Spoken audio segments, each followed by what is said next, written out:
¿Qué onda, amiguis? Hope everybody's doing good.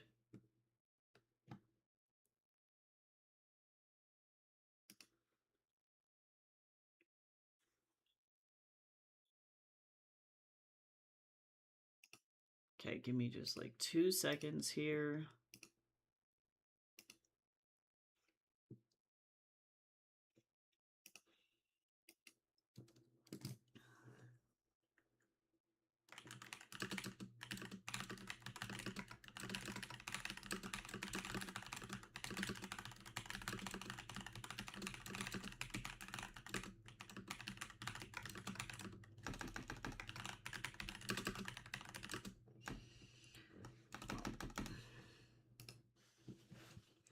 Get Daz open.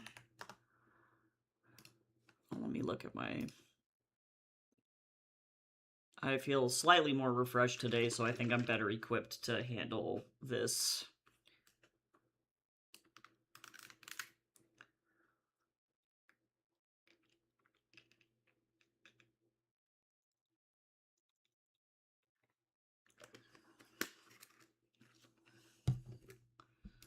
Okay, let me... Where is my...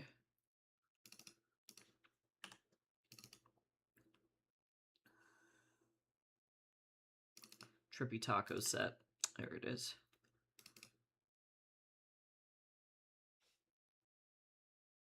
Oh, I keep opening the wrong version of Daz.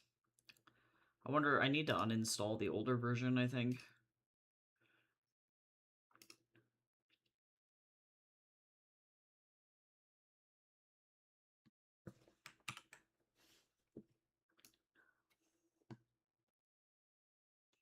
I'm gonna just do a shot of mocha. I don't even care. I don't even care.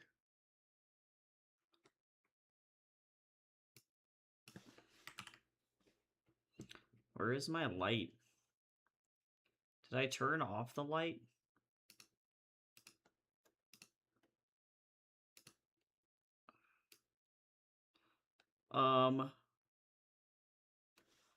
Oh, good to know that looking through the spotlights doesn't matter anymore. Holy shit.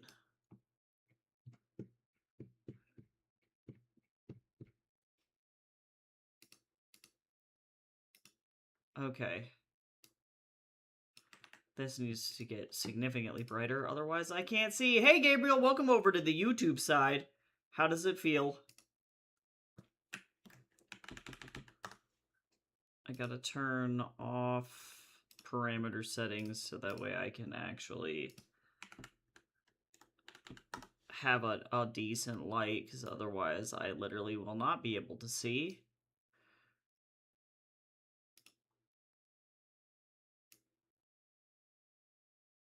Okay. This is awkward. Oh, that's too much. Too much.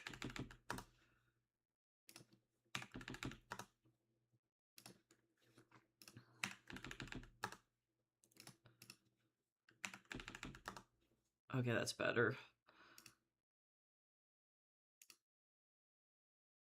Oh, God.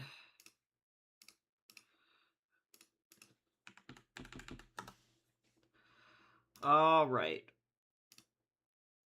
As long as I can kind of see what's going on, we're pretty much good. Good to go.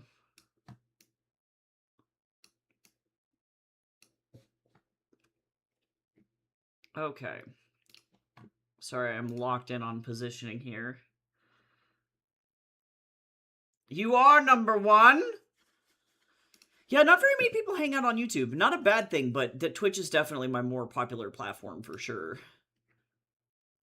There's no music over on YouTube, and that's what makes me sad.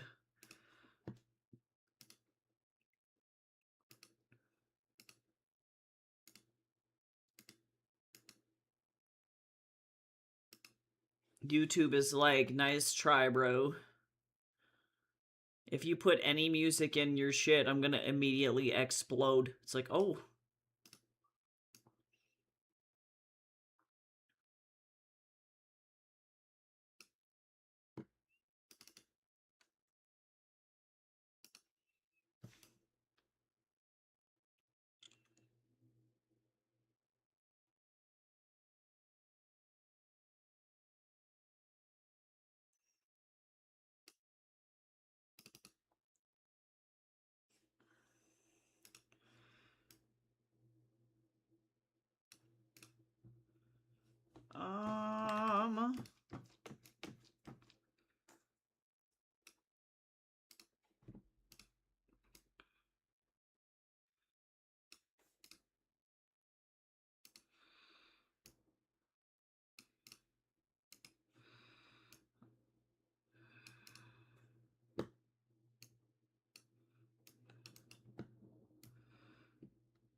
I need to... I'm actually going to... I wonder if I can... I would really like to... Not... Let's see, let me go behind Mocha. Hold on. Hold the phone. I might need to move him.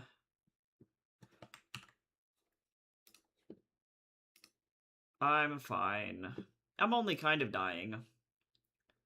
Oh, nice. Yeah, YouTube is weird about, like, copyright and stuff, but honestly, yeah, Sonic Heroes is an amazing soundtrack. I haven't played a lot of Sonic games, but, Sonic Heroes is one of my favorites. It's really, really good.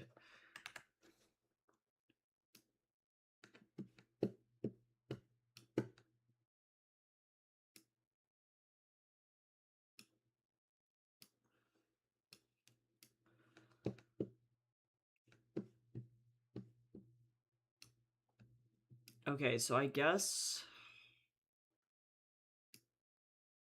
this will work. Okay, I need to start planning out what my panels are looking like here, because this is kind of a wide shot.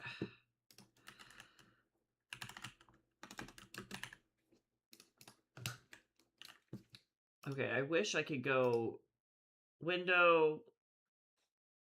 Hold on. View, guides,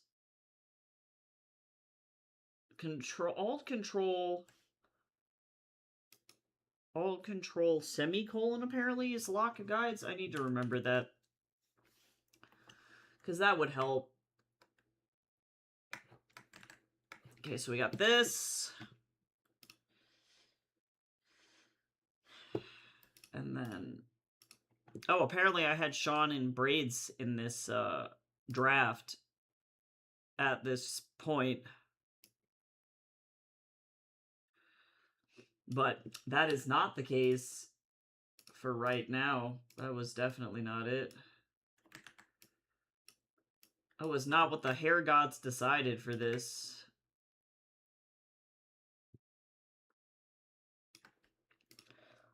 Hi, Blades. How you doing? Welcome in.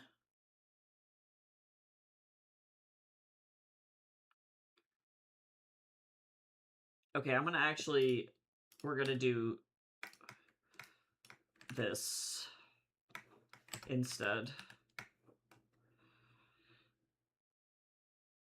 Actually, I'm gonna do another one that's not a... Yeah, this makes sense. All right. Okay. Let me grab...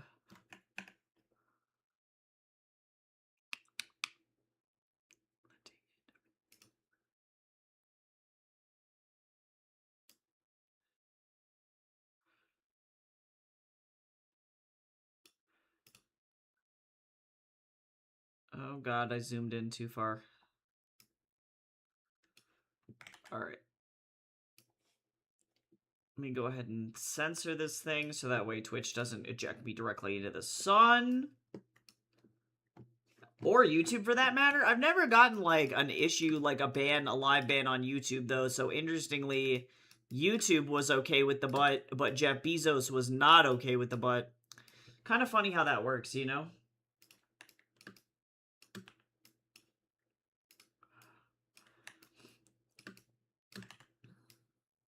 Is my mic working? Yeah, it is. Okay. Well, yeah, obviously, duh. Duh, I'm talking to Gabriel. I don't know why. My brain is not functioning. The last couple days have been, special. That's all I'm gonna say. They've been.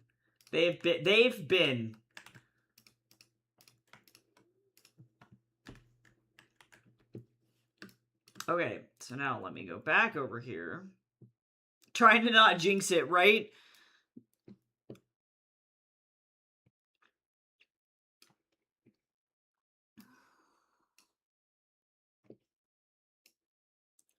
Oop, I'm inside Yin's mouth bag. That was scary. That was scary. Scary Terry. I didn't like it. Upsetting. If you guys don't know what a mouth bag is, in animation, effectively the inside of a head is hollow. And if you zoom in too far, it ends up being like really gross, and you see the inside of the mouth and it's awkward. It's terrifying.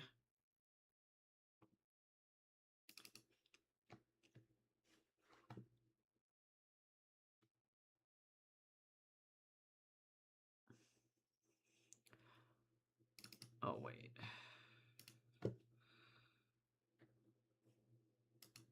I need to try and figure out a better...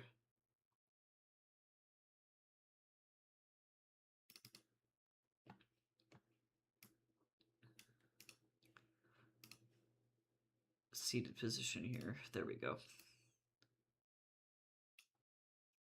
Let me turn Mocha off because I don't need to see him anymore. Bye. This one is going to need to get censored because otherwise Jeff is going to freak out. Jeffrey? Hi, Lava. How you doing? Hopefully you're having a good day. And hopefully you got some good classes this semester. Lava, the illustration kids are built different. The illustration kids are like totally fine. And all the game art kids are like, my computer's blowing up! And I'm like, why is this happening? I don't understand. I'm like, you guys.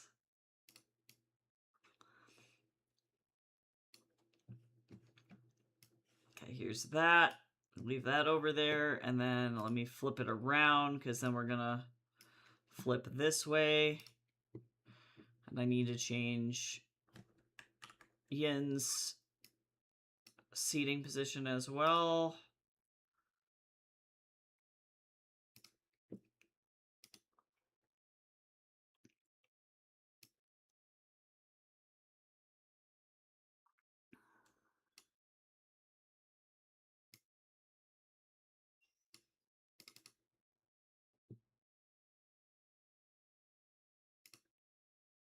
Actually, let me just go ahead and move her back a little bit. There we go, better. They use all pronouns, which I think is pretty fucking great. Ooh, I'm about to start attacking on Art Fight. Ooh, that's exciting, though. I don't know how soon I'm going to be able to, like, get to Art Fight stuff, and I'm hoping that I can just do it soon. I also have to work on a zine that I'm a part of, which I'm super excited about. For those of you who don't know, I was originally a part of the Jak and Daxter, I think it was like the Jak and Daxter 25th anniversary zine. Thank you so much for that sub, Gabriel. Oh, we gotta hydrate. I'm tag teaming food and liquid right now because apparently that's what my brain wants and can only handle. So I have a Chobani strawberry drinkable yogurt.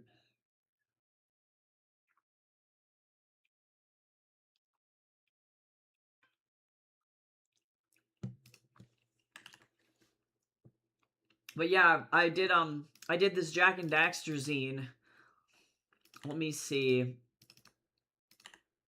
Not original. It's in fan art. And I was so honored. I was a part of, like, literally the first page of the zine. So that was crazy. But I ended up doing this piece of Errol for the zine. So really happy about that. So that was really cool. So now I'm a part of a Jak and Daxter Triple X zine. So it's a pit-up zine with like cocktail ingredients and fan fiction in it, and I'm so stoked. So I'm working on a Jak and Daxter pinup, and I do have to get that one done on priority, unfortunately. So we'll see how much like I think that the third week of July is probably going to be just like Welcome to Art Fight Hell, and that's just all I'm going to be doing. Okay, let me go really quick and sit Mocha down. I'm gonna actually stand them behind everybody. That's yin. That's not what I want.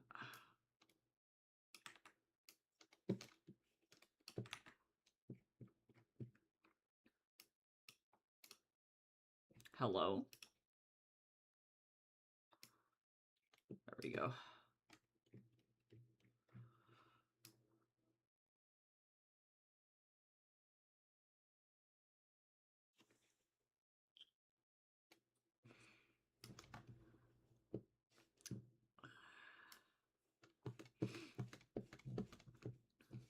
Oh my god, I can't. I'm dragging him so hard, but he won't move. Come on, Mocha, go!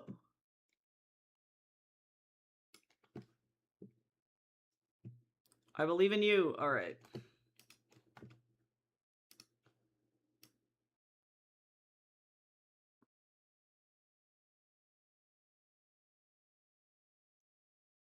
I need a different seat.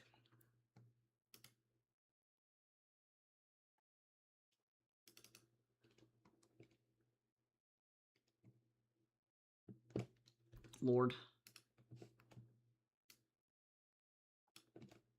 What is happening right now? Sorry, y'all. I'm, like, suffering moving these.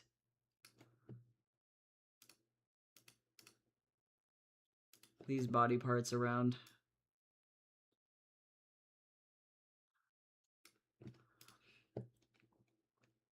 Okay. Almost there, though. Thank you for that lurk, Chips. Oh, yeah, no, there's been weird shit on YouTube, and it'll get taken down, but, like, the last thing I need is a copyright flag, you know? Yeah, Elsagate, that's all I have to say. Literally AI-generated porn, actually.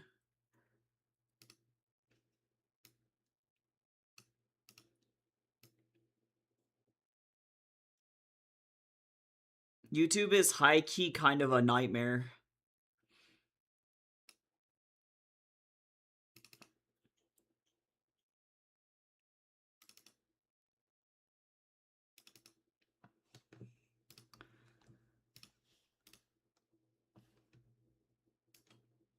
Oh, Mr. Bobbert! My cat's over here now.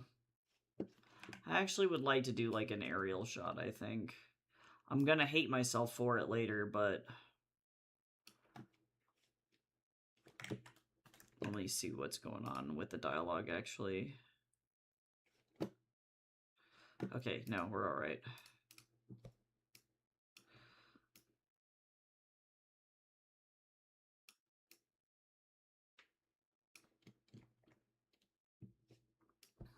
Actually, it's gonna be a low shot. There's lots of butts going on here. Where's Tina Belcher? I need to summon her. Father, help! Yeah, actually, kind of. That's his entire personality, I'm not gonna lie. He's okay. He's doing his best. He mostly is just super anxious, and I know that he knows when I'm having a bad time, so, like, the last 4 days have been, like, a pretty severe, like, PTSD-triggered anxiety and then depression episode, so it's been really intense, and he's been, like, very, clingy and, worried about it, you know?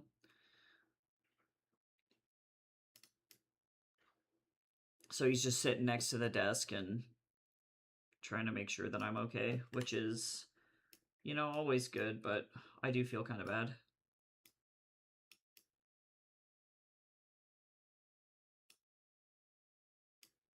I don't mean to be low-key freaked out, but my brain is a disco partisani, so I don't get to that choice.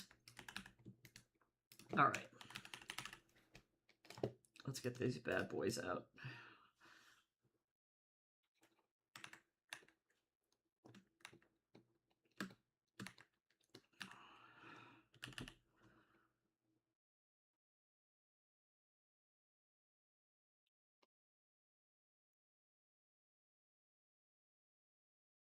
I have to, like, think about... Mocha's, like, never on the screen.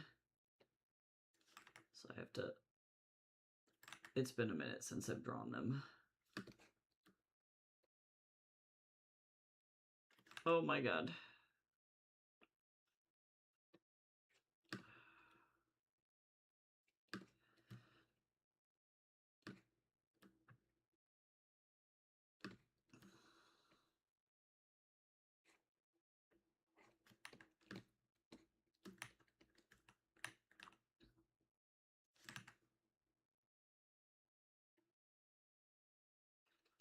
I feel bad their, like, entire life is just, like, being stuck inside the Trippy Taco. No, just kidding. No, 50 grand is not enough to make an animated music video by myself. I would ask for significantly more than that. I think it depends on what they mean by animated.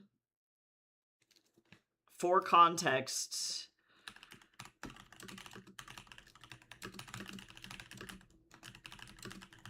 the budget for Gorilla's new Mountain music video, it was an 8-minute long, fully animated short.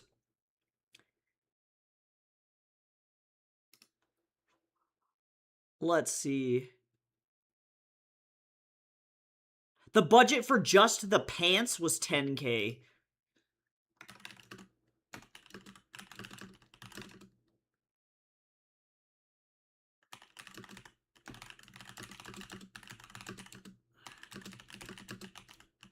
And now, granted, this thing was partially traditionally animated. It was half traditional, half digital.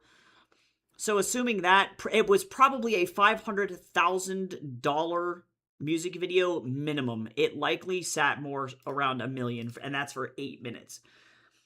So if it was me, I would probably be charging $250,000 minimum for a standard length music video. Because there's definitely, like, man, this sounds like a fun project and I love it, but then also there's, holy shit, you're abusing me for, like, effectively no money.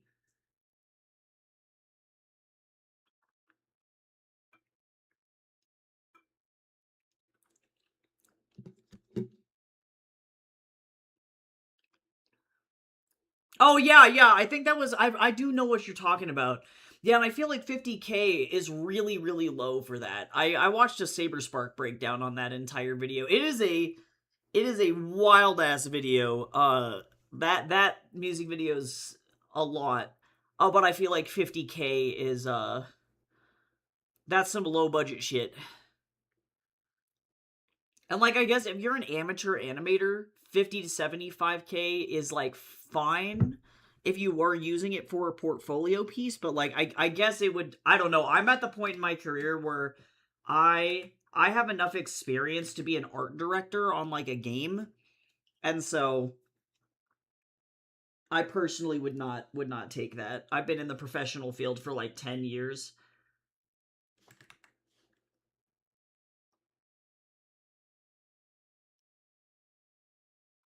But if I remember correctly, the animator that animated that music video was an amateur animator, so, like, I don't know. I would have asked for more if it was me. Also, for the torture of having to effectively do a fucking self-ship OC music video for a guy. Hi, Gamby, how you doing? Welcome in.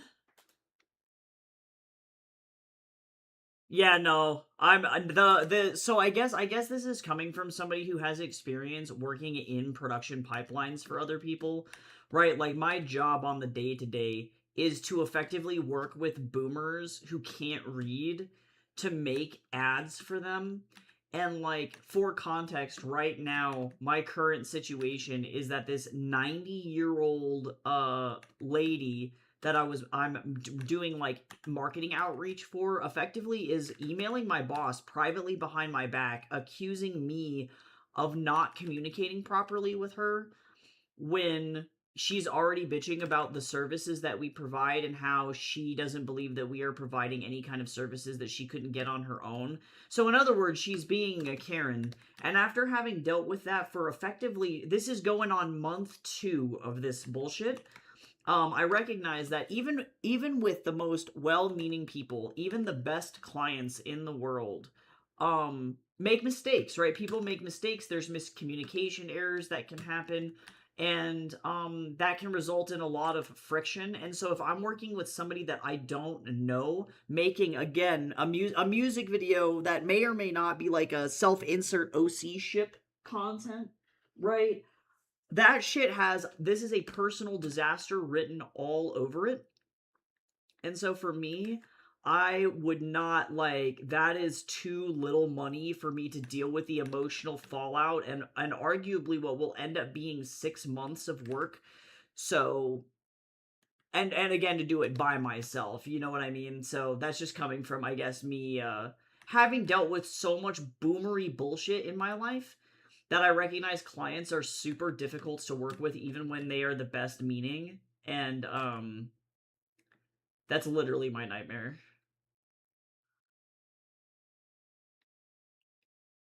Yeah, exactly, Gabriel. Yeah, and that's the context behind that particular situation where that guy, yeah, he literally extorted his own YouTube community, which is also insane. I think that he took the music video down, but the Saberspark video that is about that particular topic, he does have most of the video, I think, available.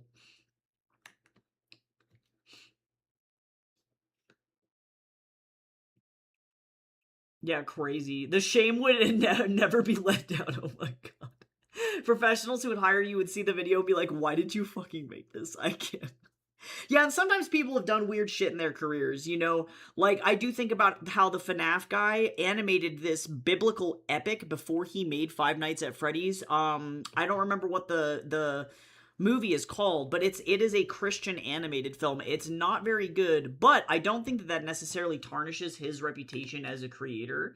If only because the animation is actually still kind of good. Like, he did a pretty good job with like the lowest budget of all time.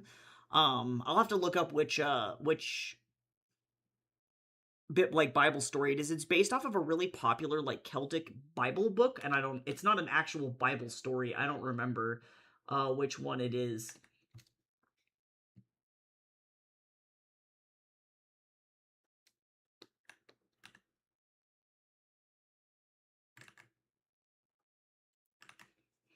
What did you think of Tephra's fall winter colors? It may have gotten lost in my DMs, I'm not gonna lie.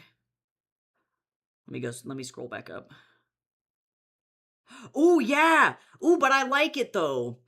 It's fun. I like the fall winter colors. They're pretty.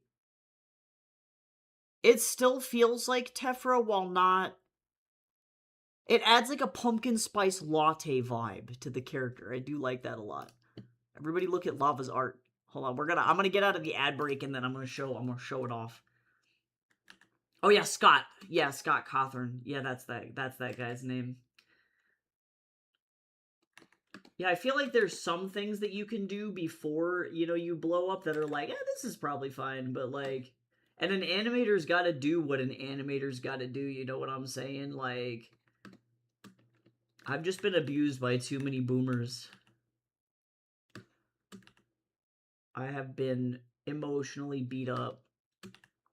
Also, emotionally beat up by weird commissions as well. Not from anybody in here, but I've seen some shit.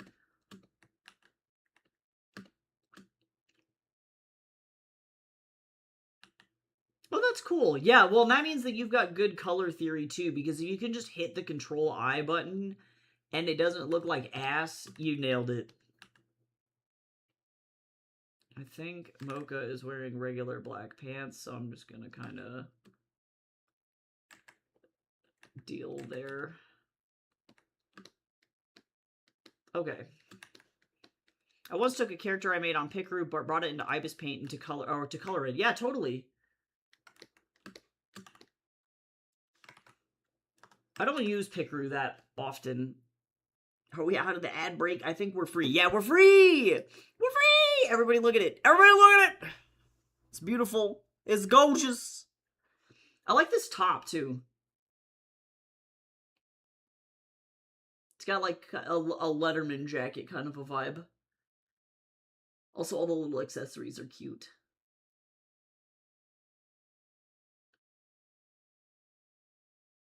Love. I love it. I love it. It's so cute. So cute. So cute. Teffer forever. Alright, let's... Mocha's like, what is happening? I don't know what's going on. They're so confused. They don't know what's happening. I don't think Yin clues Mocha into jack shit. I think that they show up to work and then every day is a surprise. I think that everything is a disaster.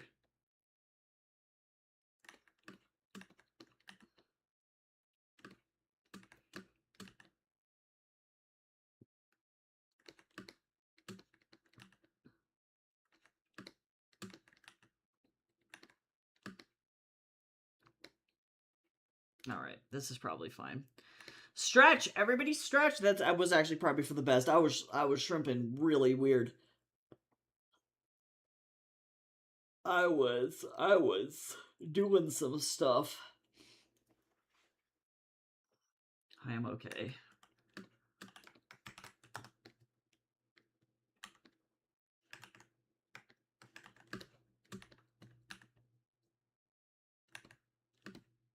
Okay. I don't want to work on the background of this, but there's not really anything I can do.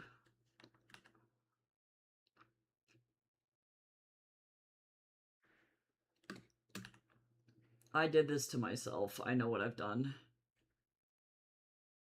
I know what happens to me. Snack time! Okay, let me finish my drinky yogurt. Oh, and then I'm out of drinky yogurt, actually, so let me, eat instead some trail mix. I've been dying.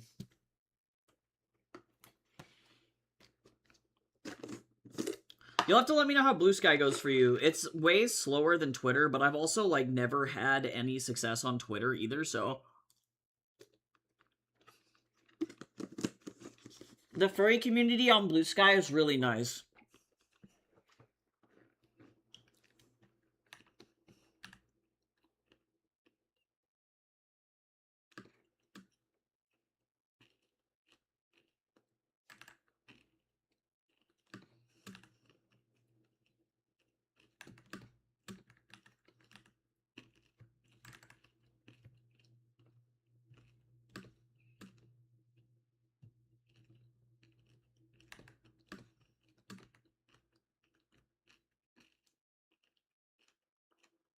Why did I do this to myself? Alright.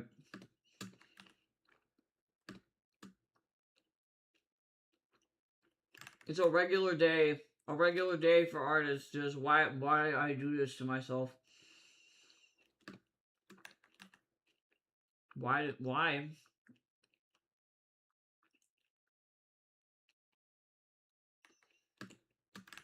Oof.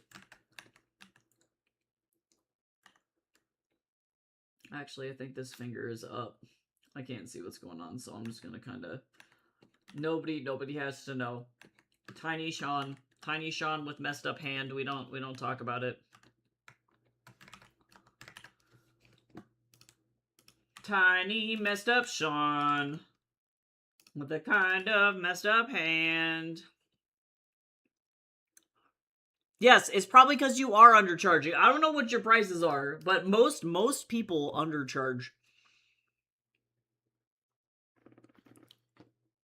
Like, and that's why I feel like people think that I'm crazy for being like, no, that, like, a 4-minute animated music video needs to be, like, at least 75 to 100K, you know? But, like, I also learned a lesson really early in my career. My senior year at REMCAD, there was a teacher. She specializes in art licensing. So, in other words, art licensing is where, say you draw a drawing of Santa, and Hallmark is like, oh my god, I want that on one of our Christmas cards. You sell them the rights to use your Santa on Christmas cards, right? That lady turned me on to this book that I literally have right here next to my desk because I reference it so much, and this is an outdated model from 2012, so the prices on this are probably old. But this is the Graphic Artists Guild Handbook. So the Graphic Artists Guild is a group of graphic designers and illustrators. There's their logo right here, this thing. They got together and made an entire book. They set the industry standards every single year for what the cost for illustration is in the market. They show you low end, high end, and average.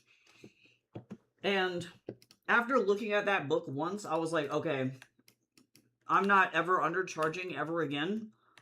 Because if even new industry professionals are making 2 to 3 times the amount that I am on stuff, I gotta go.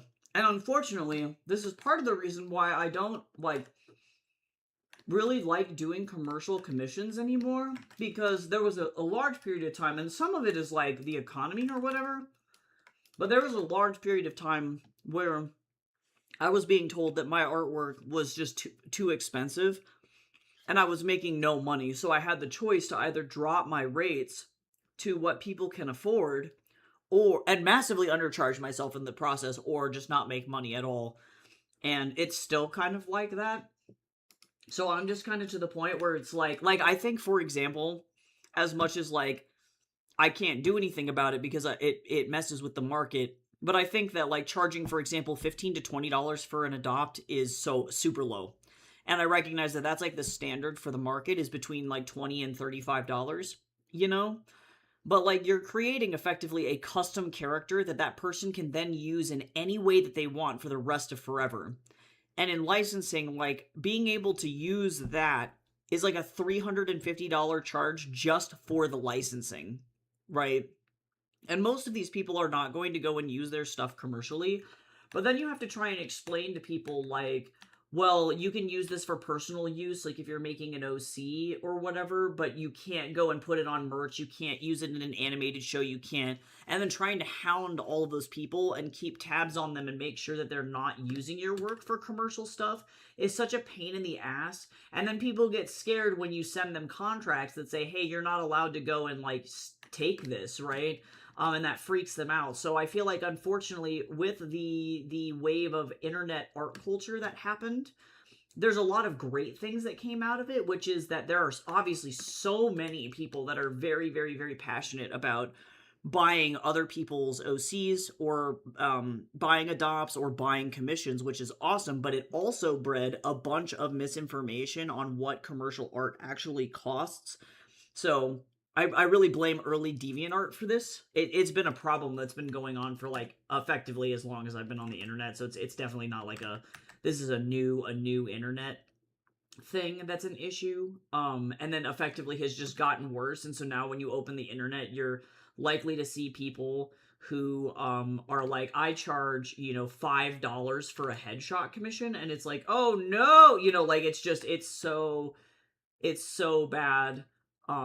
If only because they're massively underselling themselves. And to some extent, if I do see a young artist that's kind of bad doing that, I'm okay, this is fine, because effectively the value that you're getting out of the commission is not as high as you would get it out of say somebody who has a college education or many years of training, formal training in art.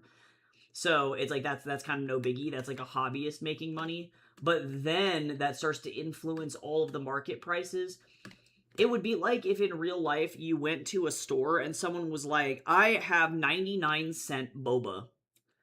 And the reality is that the boba materials cost more than the actual boba price that they're selling it for. The boba that you buy, the pearls in bulk, the cost of the milk, the cost of the tea, all of that shit costs way more than 99 cents.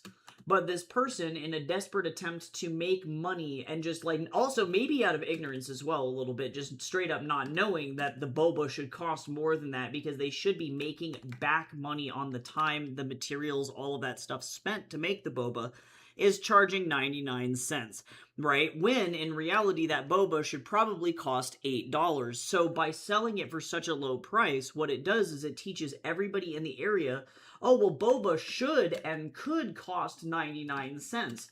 So why is this other person saying that their boba costs $8? And then that person who's accounting for the cost of materials, the cost of labor, all of those things, then gets told that they're overcharging and that they are not ever going to get any business, that the person, you know, is cheating other people, etc., etc. It starts to get really, really bad. And the same thing is true for art, where, you know, if you have people who are saying, like, my headshot commissions are $5, then what that teaches people on the internet is that all headshot commissions should be $5. So when somebody is charging $80 for it because it's fully rendered, shaded, you know, it's done by an industry professional, then all of a sudden it's like, oh, you're overcharging and you're cheating me out of my money. So there's a lot of issues that come with undercharging. But also we gotta eat, so it's like, it's hard. It's not a great place to be. Yes, exactly. Yeah, free commissions is a similar problem. Totally. Yeah, because it's like, or yeah, you could say free art requests, maybe, like, because that's more accurate to what's going on. It's like you're not commissioning anything because you're not spending money, you're not charging anything, so it's not a commission in its nature. But it's hard because people don't know, right? And I would say people do that, like I was saying, like out of just legitimately not understanding how the professional art industry works. And it happens in all industries. It can happen in book publishing. It can happen, you know, there's lots of places in which, yeah, that can go down. So that's unfortunate. I love how I went to check my page on Artfight only to discover that there's a current wait time to access the site right now. Oh no! Everybody wants to get on Artfight. How you doing, James? That's crazy. That's so funny though. Mr. Man, do you want lunches? Did you guys hear him? He said he wants lunches. Okay, so hold on. I gotta go feed my cat. I'll be right back.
Sorry, y'all. I have to sometimes sit down with my cat to, like, eat with him because sometimes he gets so anxious that he won't eat.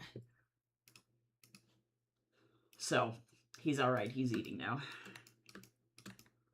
Don't you just love how I made this little cash register? I don't even care.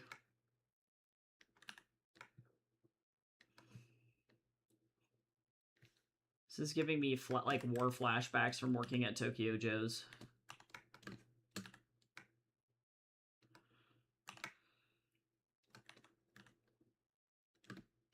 I will never forget that one time that lady literally physically thwacked my wrist because she didn't want me to clock in 2 minutes early.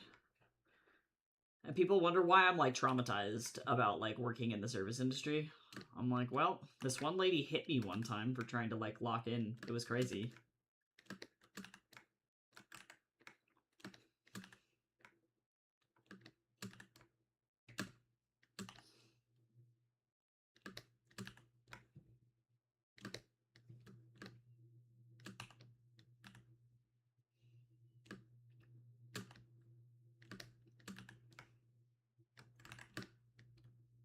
Oh, yeah.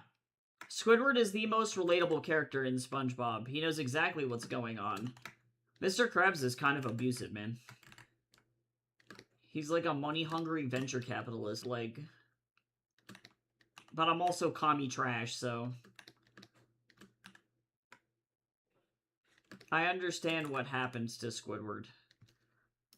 I mean, in a lot of ways, he is me. And I think that was the intention of the creators when they made SpongeBob, is that, like, you have a character who is an artist, right? Because Squidward is arguably, he's a musician, a professional musician who is forced to work in a service industry job just because of the nature of the market, you know? It's very relatable. Yeah, I agree. I think and to some extent too, like I get that Squidward being bad at clarinet is like kind of the joke there. But also I think there's a lot of like modern music coming from somebody who like spent a lot of my life doing professional music. Like my mom wanted me to go to Juilliard. Um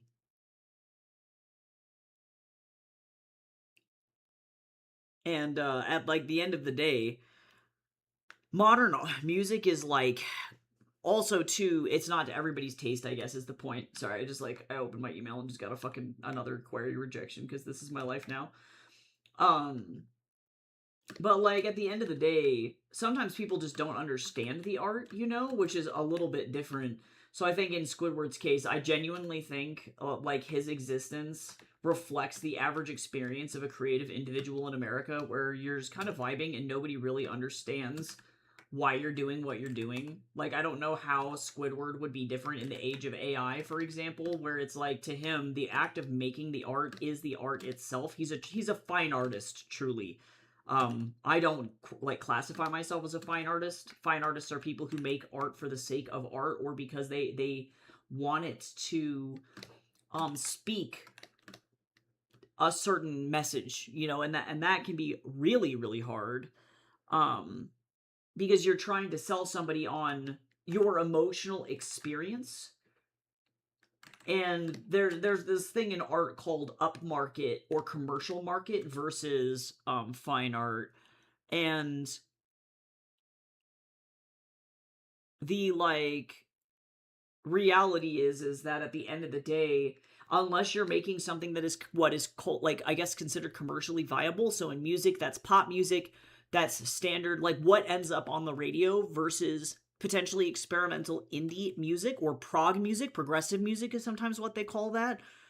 In the art scene, it's the difference between creating kitsch art, what is often referred to as kitsch art, or sometimes art that is literally so fine artsy that it's not considered commercial, right? Because illustration, what I do is commercial art, right? So that's a little bit different. And then of course in music, it's the difference between like people said the same thing about jazz when that came out. They thought that it was legit just noise. Or even romantic compositions, like Schumann, for example, he was considered wildly radical for doing what he was doing, and what he was doing was just making music. You know, it's like at the end of the day, shit can get kind of crazy, and people's commercial opinion of what you do can be potentially damaging to you as an artist. People might just not get it. So when I look at Squidward, I see that. You know, it's like this is a guy that people just legitimately don't get, and he's been forced to work retail, and that fucking sucks.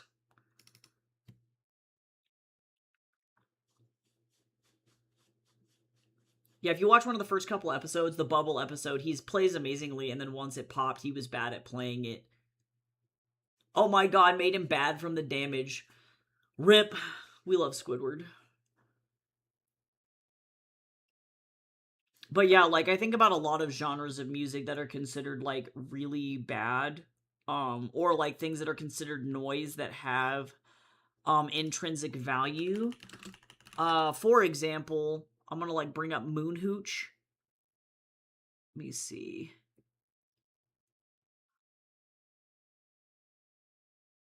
Sure, let's do Acid Mountain.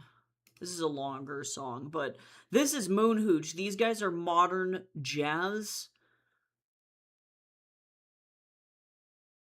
But this is noise. We recognize it as music, but like if you were to play this for an audience about 100 years ago, they would be fucking pissed. They would be so angry, and they would think that this was noise. And to some extent, it has a lot of like the, I think, tropes of like modern jazz where they'll randomly go off key, or they're of course using a saxophone in a way that you're not supposed to. These guys literally stick the way that you get that big bass sound from that saxophone is not by using a contrasax, which is a large ass sax. A contrasax looks like this. This is a contra saxophone. This thing is fucking enormous. Okay, this is holy shit. So you can get that same sound out of an instrument like this, but the way that Moon Hooch performs and gets that big sound is by actually breaking the saxophone and sticking a fucking traffic cone out the front of it. A regular sax. So he's turning it and modifying it into a contrasax by shoving a fucking traffic cone in it, which is high-key insane. So these guys are like that. Or I think about like Stomp being one of those groups that was really commercially popular but still doing avant-garde shit.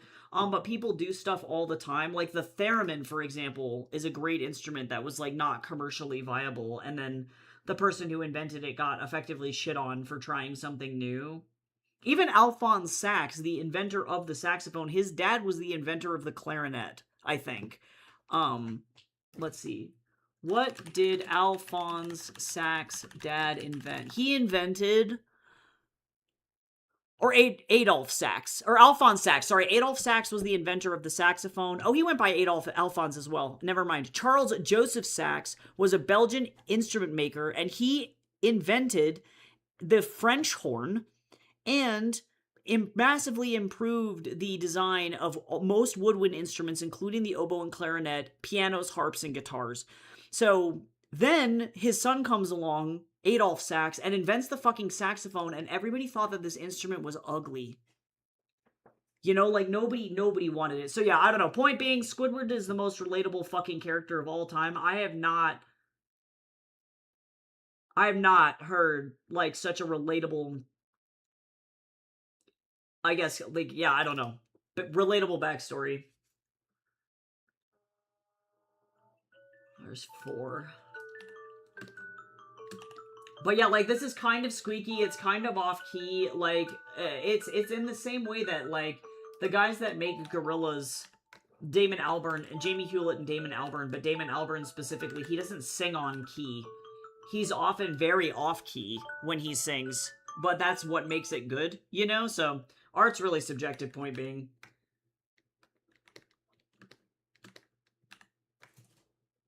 And I think Squidward is unfortunately a victim of that. I respect him. Yeah, Moon Hooch. If you guys have never, listened to Moon Hooch, you guys should totally go listen to them. They're fucking incredible. They're so, so good.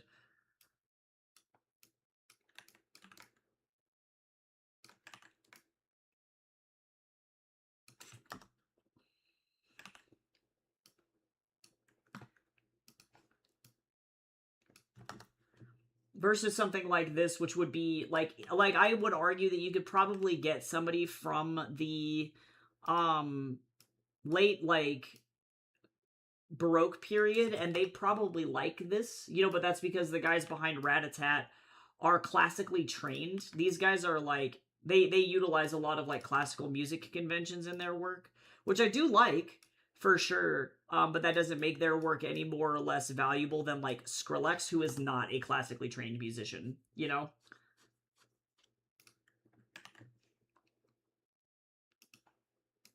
But there is my music theory upbringing rearing its ugly fucking head. My mom's a professionally like trained musician. She like went to school for it. And then became a barber. Y'all, my tattoo is so itchy, I'm not gonna lie.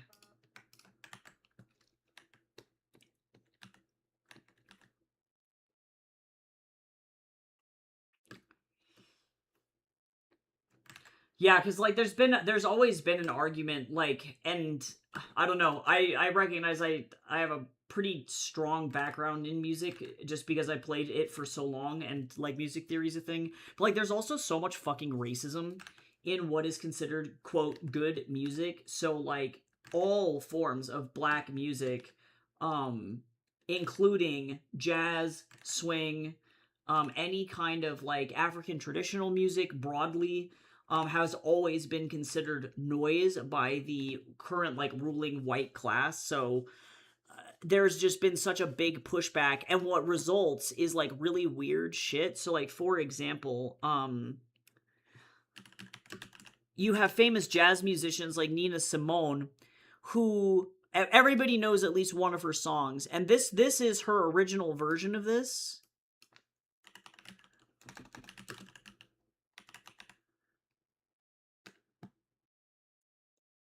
God damn, she's amazing. She's one of my favorite musicians of all time. So, for context, Nina Simone, when she was performing in her younger days, was barred from certain jazz clubs because she was black, right? So she was told that she could not, as the premier jazz musician of her time, was not allowed to perform. Yeah, goddamn. But right, so taking this, and this is a little bit of blues. This is a little bit of jazz, a little bit of blues. But then white people co-opted this music and created this. And you guys will know this too.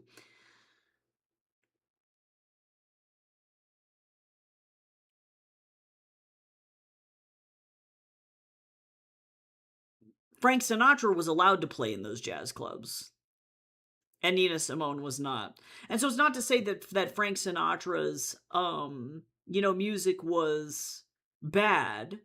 And this one is in particular with Count Basie, who was a black musician as well. But like at the end of the day, white people are real good at co-opting black sounds and brown sounds and then gentrifying the ever flying fuck out of them. And EDM is no different. And also to like I guess to bring up very famous people, he's often known as Black Mozart, but Le Chevalier des Saint-Georges, Le Chevalier des Saint-Georges. This is Joseph Bologna.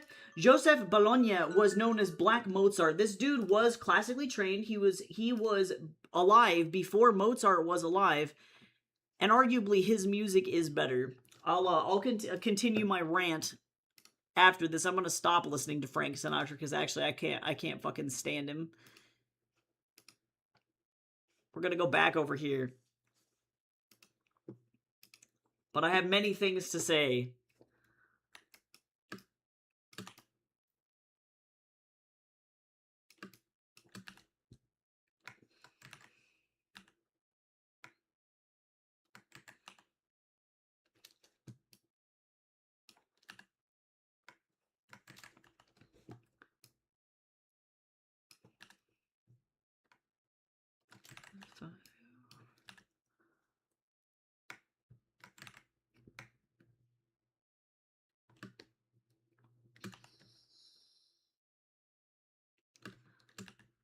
Okay, so now that we're back, so Chevalier de Saint-Georges, or Joseph Bologna, okay?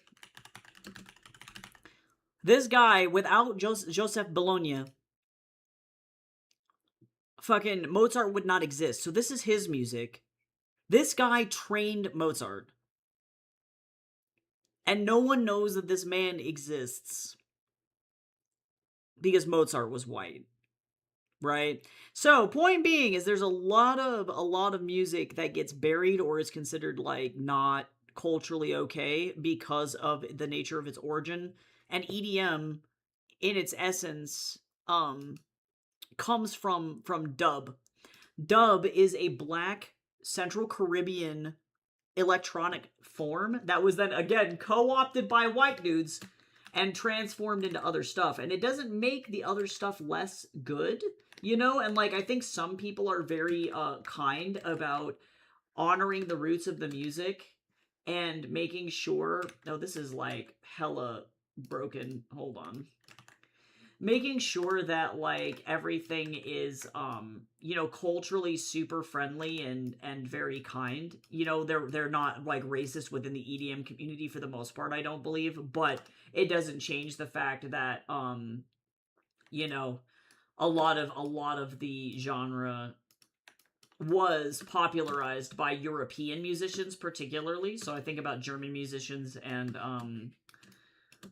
Spanish musicians, and then not very much credit was given to the black musicians that created the genre. So point being is, if you're avant-garde for whatever reason, whether that's because of race or because of country of origin or because of art style, if somebody decides that your work is not good enough in the gallery scene or in the avant-garde scene, then you never ever ever get any fucking recognition, which thereby makes Squidward the most relatable fucking character in the entirety of SpongeBob.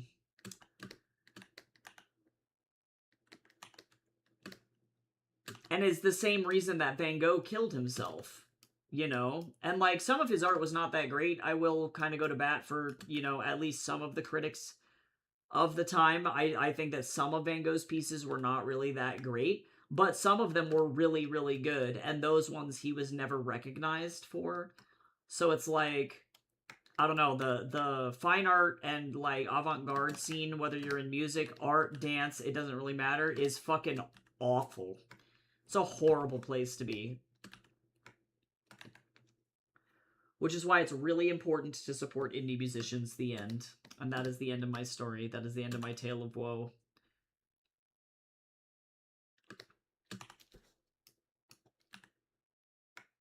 Racism sucks, and also the avant-garde like rules for art are shit.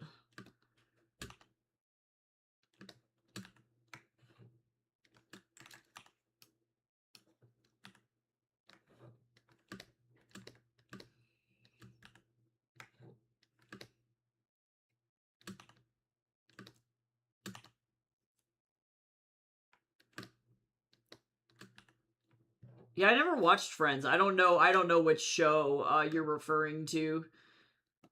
I tend to not watch a lot of like sitcoms. I guess that's the word that I would use, or like really like live action TV, live film TV. I've been a cartoon kid my whole life.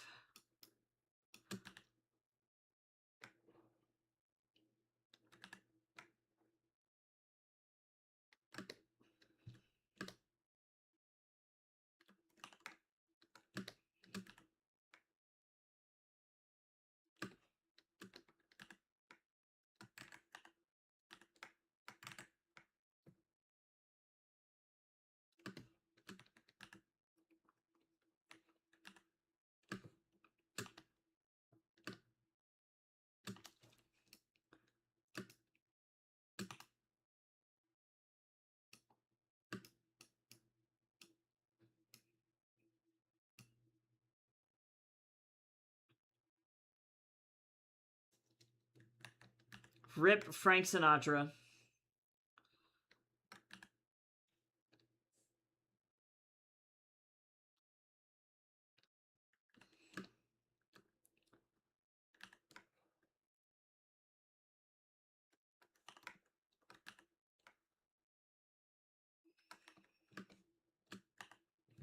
Yeah, I wish the world was less judgy of people's work, but a lot of the times in kid cartoons, if there's like a critique on society, it's like for a very intentional reason. I'm sure a lot of people that work on SpongeBob have felt that their careers would be dramatically different if they had been respected for their work.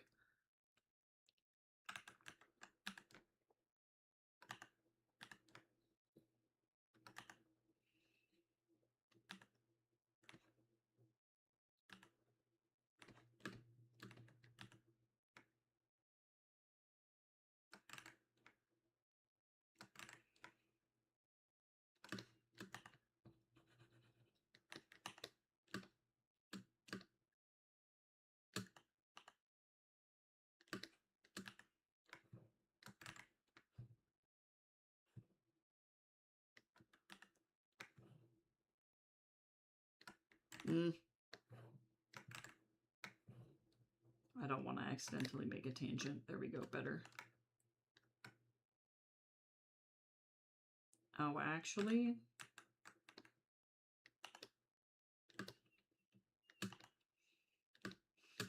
Right, like, this would be considered noise. And to some extent it is. It's coordinated noise, but it's still noise at the end of the day. It doesn't, like, some of it follows music theory, but most of it doesn't.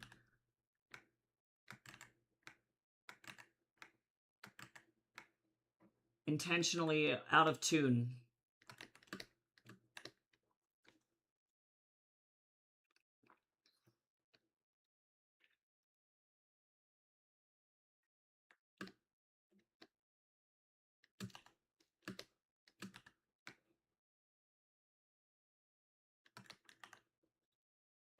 I think this is made with a hurdy-gurdy, too. No, it is not. It's synthesized. Tee.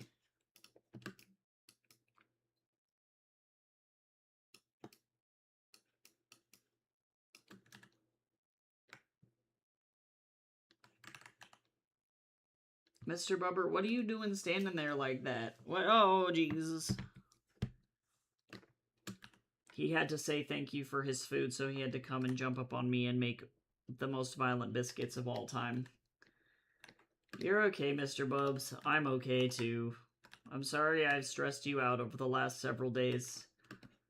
Mr. Bubs, you don't deserve that shit. I am sorry.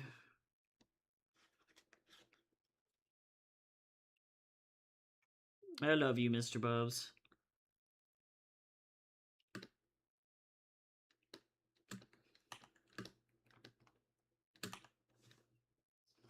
God, it has taken me an hour to just do this.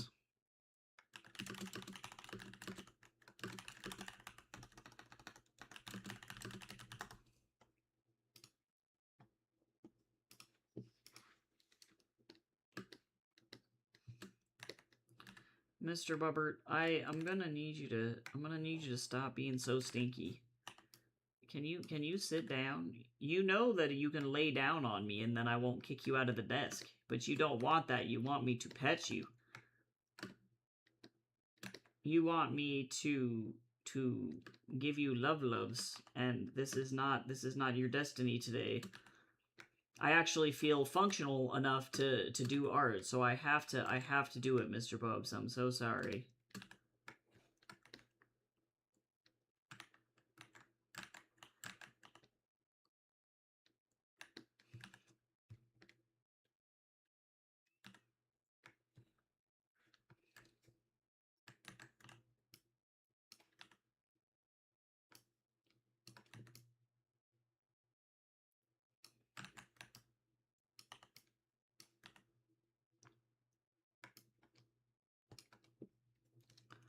Sure, this'll be fine.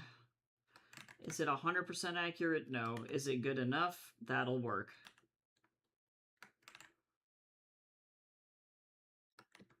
That'll work.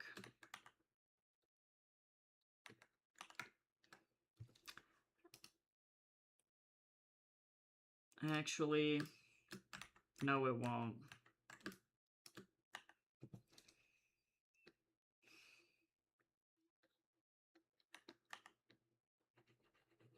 And the reason is because this is not high enough.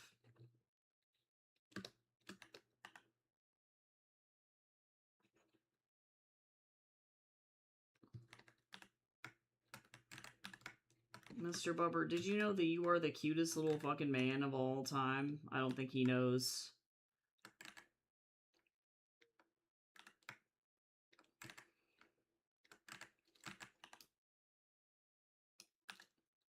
This cat doesn't know that he is just pure cute. He's pure, unadulterated, adorable.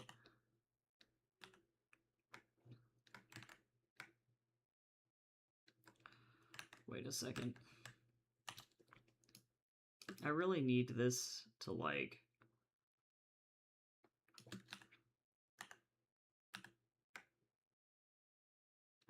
function. Yeah, that'll work.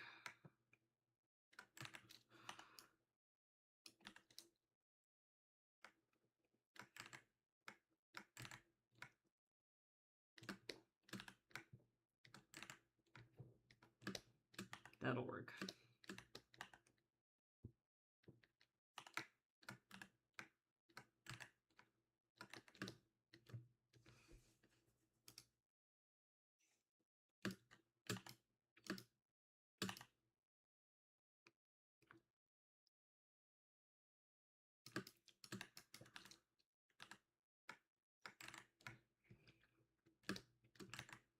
Okay, this will work.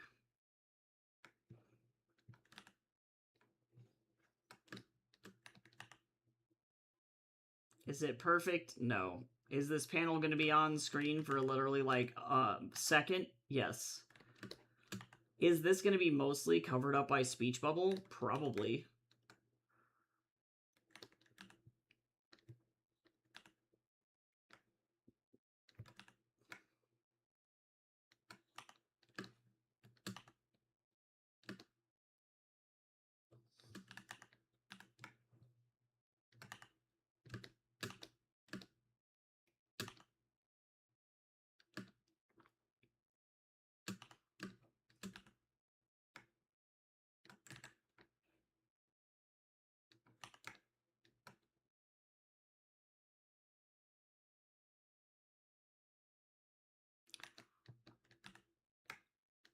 Alter, I'm not sure if what you said makes any sense. But being bi, it doesn't have to do with your gender.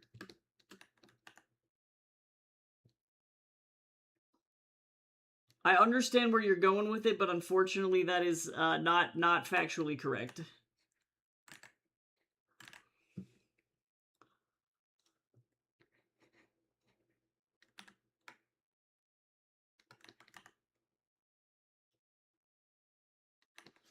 Oh my god, Mr. Bubbert. Well, there he goes. He left. I hope you're having a good day, though.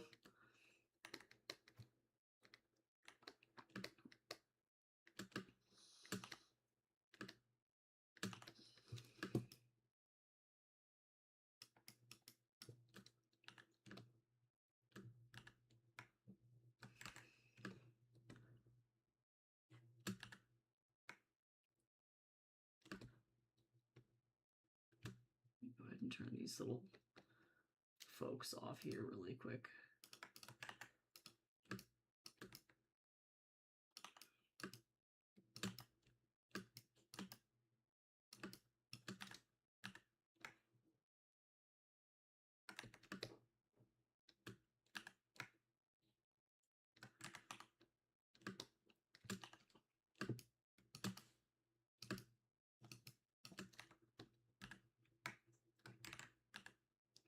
Ooh, whoa.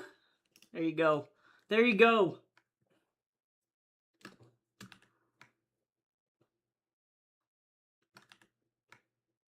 Wukong is off being a little piss baby somewhere. He's not even on this page. He abandoned Sean and was like, that's fine. Also, ooh, everybody sit up straight. Thank you, Alter. That's a good call.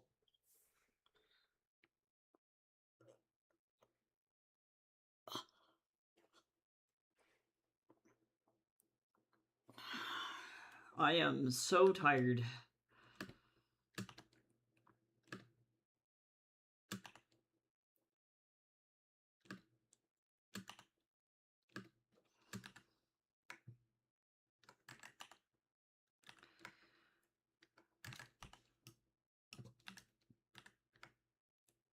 Oh my god.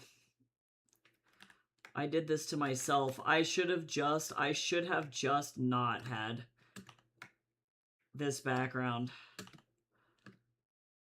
But I can't be stopped. I did this to myself.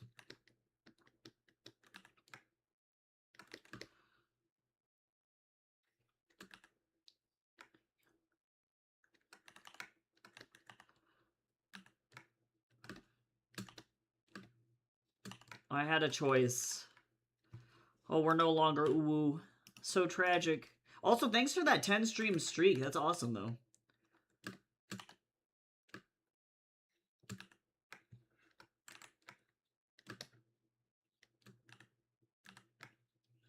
I'm gonna dance like that.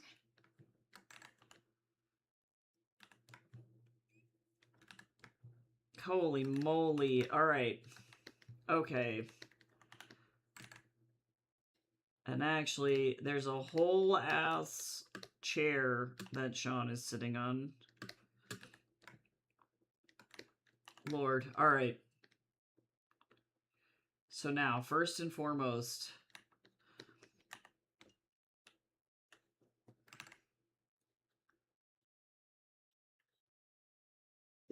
Phew! Goodness. This is the end.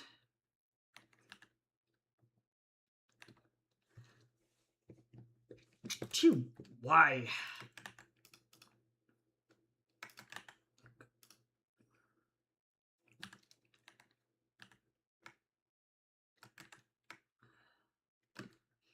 I'm gonna kind of tilt this way. Not that much, though, actually. This is pretty close to straight.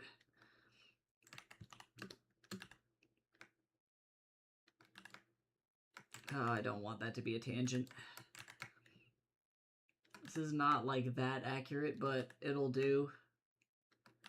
It'll do.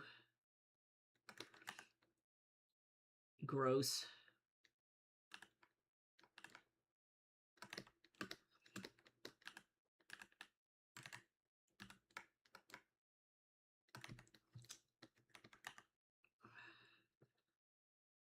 I'm glad that I had the brain cells to do this today, but also I have to go do my student office hours after this, and I am not excited about that.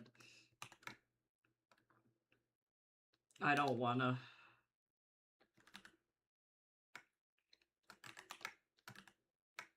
Thursdays are evil. I can't wait until I don't have to do this anymore.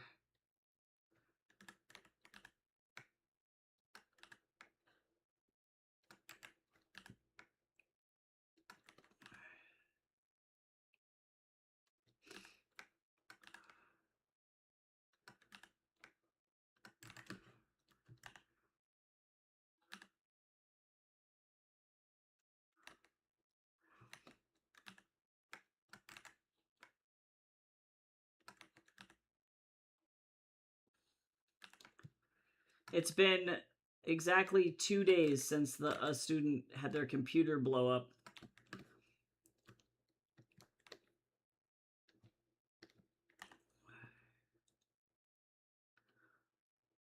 I feel like I'm Mr. Krabs in that one meme where he's like, Day 34!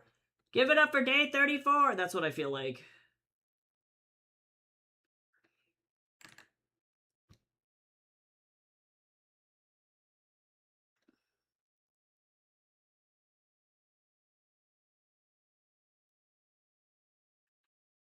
It ain't good. It ain't a good time. Trying to not be ultra depressed because I still don't have a job.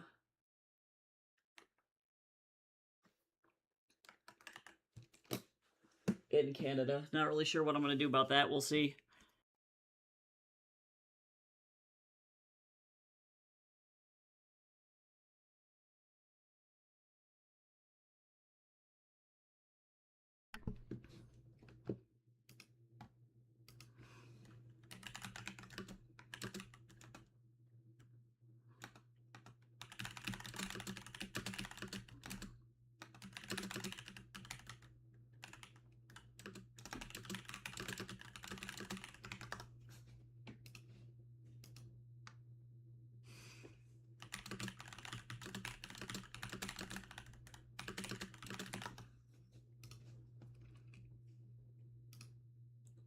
Okay. But we did it. Oh my god, that was a lot.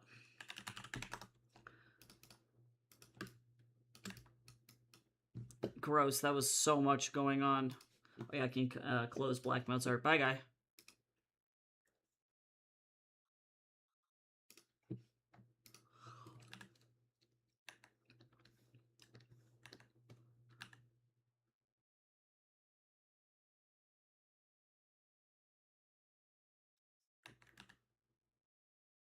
Oh yeah, I forgot this eye is all like beat up actually, so I can't I'm not allowed to do anything with this eye.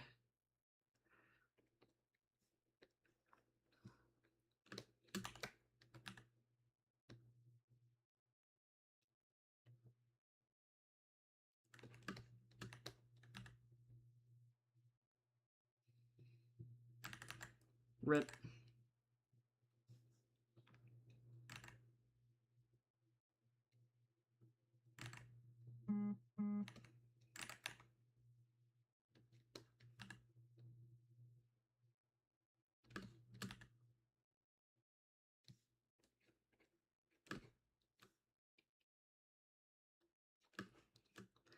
All right, nice. Not bad.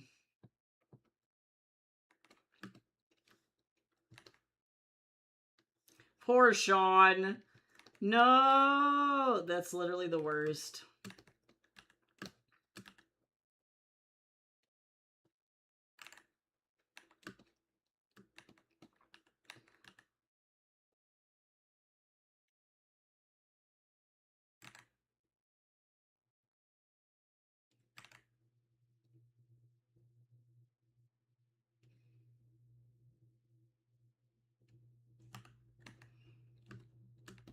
I'm gonna actually move her mouth down just a little bit for a more relaxed mouth. Oh my god, she got so beat up.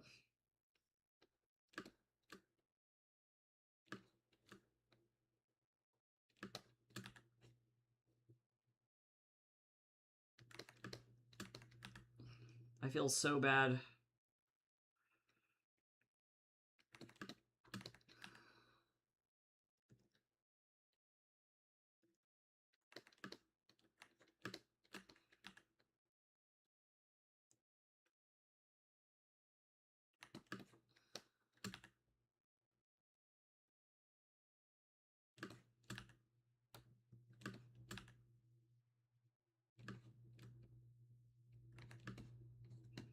Poor Sean.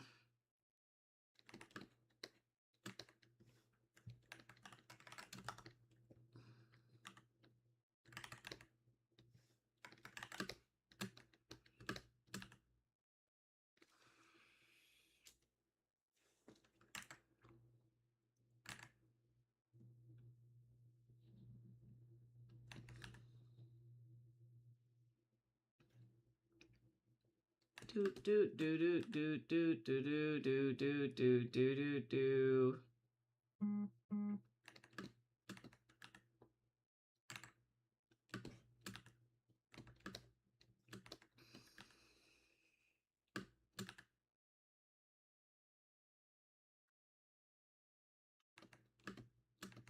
I love that I now know that this was... I thought this was like a distorted guitar. But I think that this is actually a guitar being put through a talk box, but I'm not sure.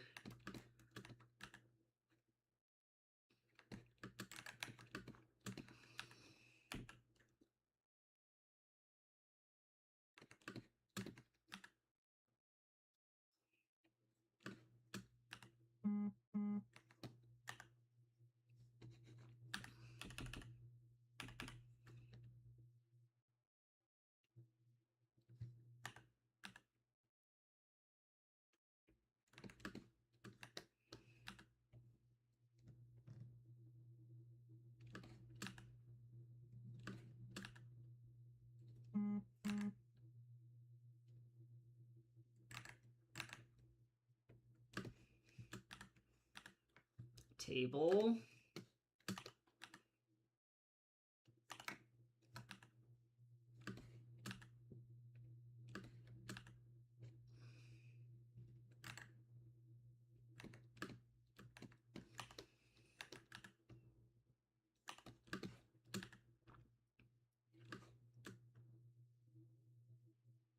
Also, in case anybody wants to read the newer chapter of Heaven's Equal, actually, you can go ahead and follow that on Tapas or Webtoon. And it updates every Wednesday, so all of the new pages are slowly coming out again.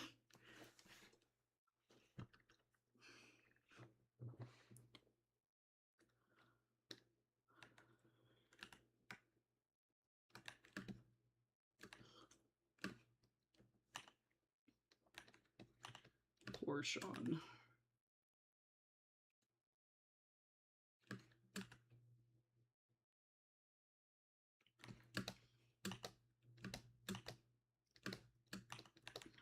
All the new like rendering stuff for the DAS models is like high key kind of terrifying, I'm not gonna lie.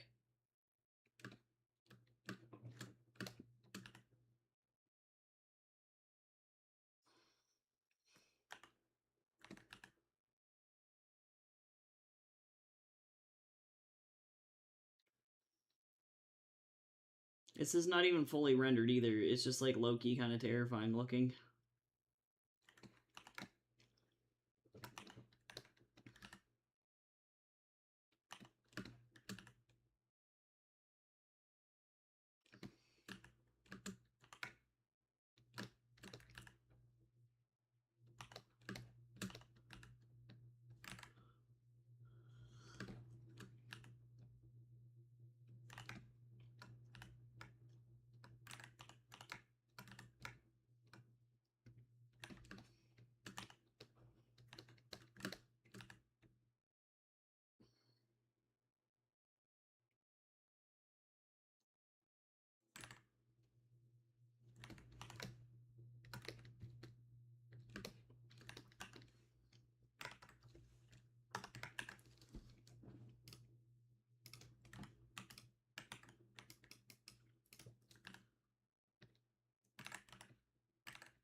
Lord.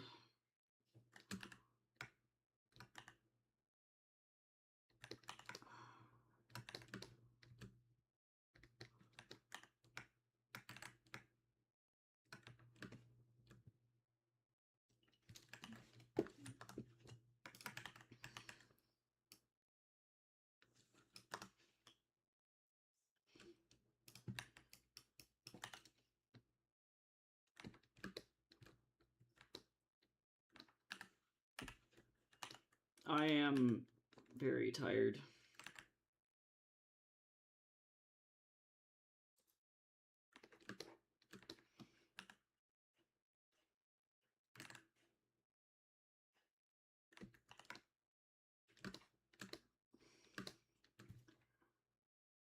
I would really love to be able to just not do anything for like a week.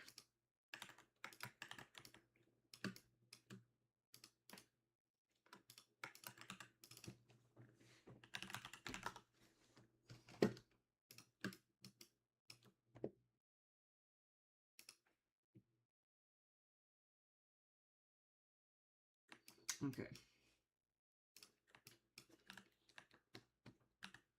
What is the dialogue here?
Okay, I gotta make sure my research is good on this, because I have some dialogue on this page that needs to be, like, double-checked. That's what I'm looking up right now. I need to make sure my mantras are accurate.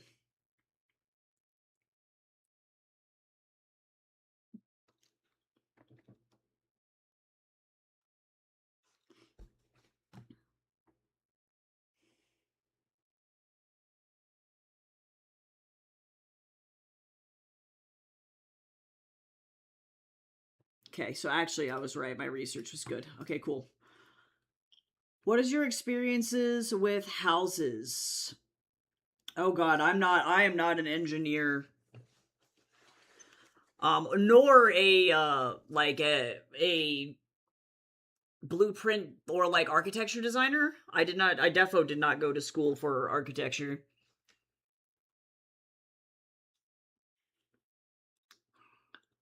You'd have to put it where effectively the house is load bearing and make sure that it's not like you know, gonna impede any kind of like structural damage. I'm not super good at these kinds of hypotheticals because my brain goes into the like nitty gritty math of stuff. I'm actually really bad at building houses in The Sims for the same reason. Because my brain starts to go, okay, but will this structurally function? And then I like physically cannot. This is also why I did not go to school for architecture.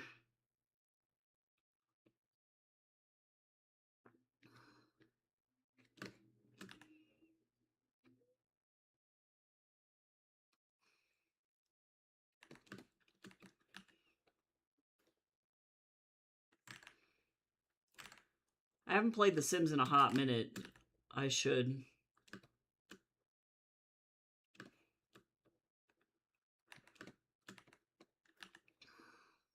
Yeah, my brain wants to jump into the science. It looks for open-ended data, so like, where is all of the structural load bearing of the house? Where would be the most convenient spot for an elevator? Is it one of those stair elevators? Because if that's the case, then that just gets attached to the stairs. Like those kinds of things. That's what my brain starts thinking about. I don't like this eyeball.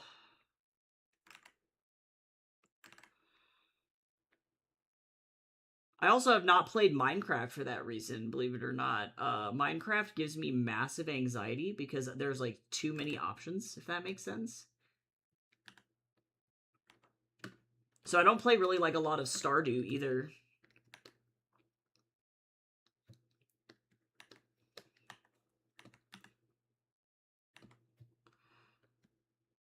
What do I want this mouth to do?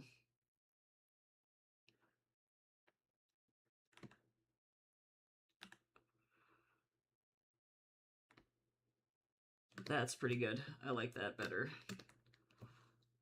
Lear! I need to go get some water. Or maybe I should get tea. I don't know. I'm like out of fun drinks. I don't have any like sodas or anything.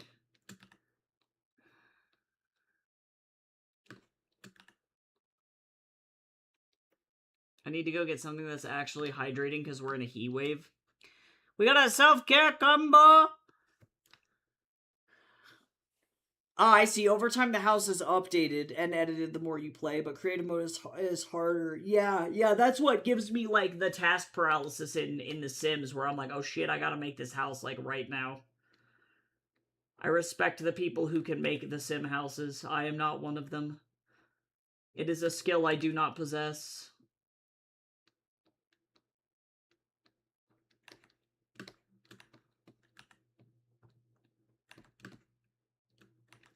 I kind of want to move this down.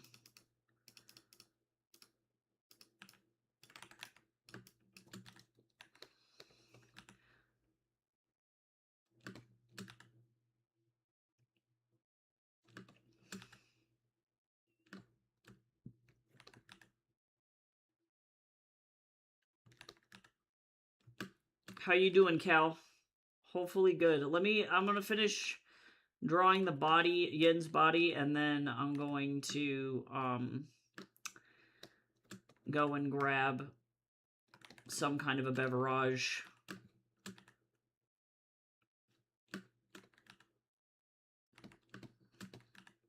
I wish that Jace's big cup, Adagio cup, had not broken. Because unfortunately my Adagio cup is dirty. Which means that I need to either make the tea with a traditional Chinese teacup, or I need to figure out if I want to struggle and use one of those, like, silicone animal tea strainer things. I just fucking hate those things. Or if I want to put it in the teapot, which actually might be what happens.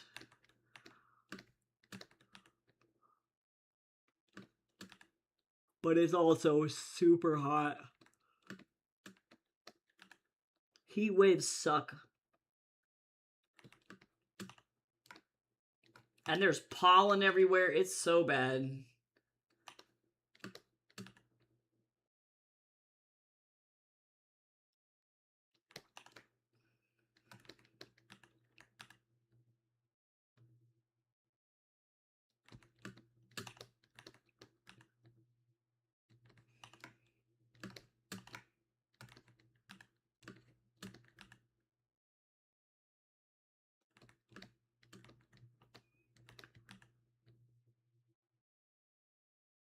Whoop. Arm. You ever just arm?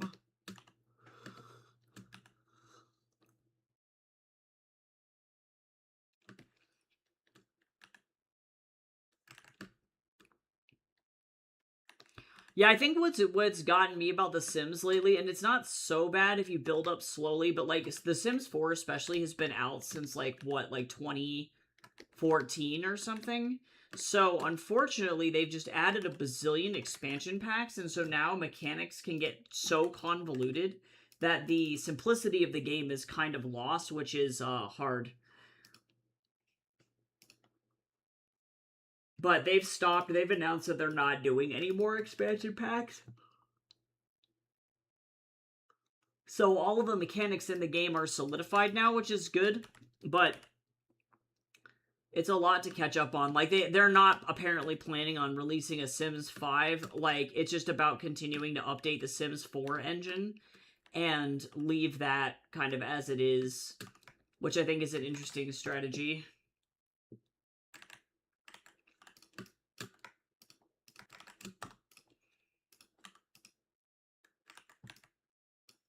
They're cute.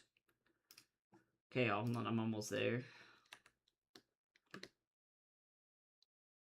Oh yeah, that's cool. I didn't know that they made it free to play. When it came out, it was really not that expensive. I think it was like $25, I'm not gonna lie. So I definitely, yeah, I applaud their strategy. I think that that is a great way to do things, because then people can just have fun playing the game, and if they want to buy expansions or kits, then they can. And it creates like a live ops, almost like living game. And then that way they don't have to stress about building a new engine or anything. And plus, there's like so much content in it that it's like all they would need to do is update graphics engines and stuff.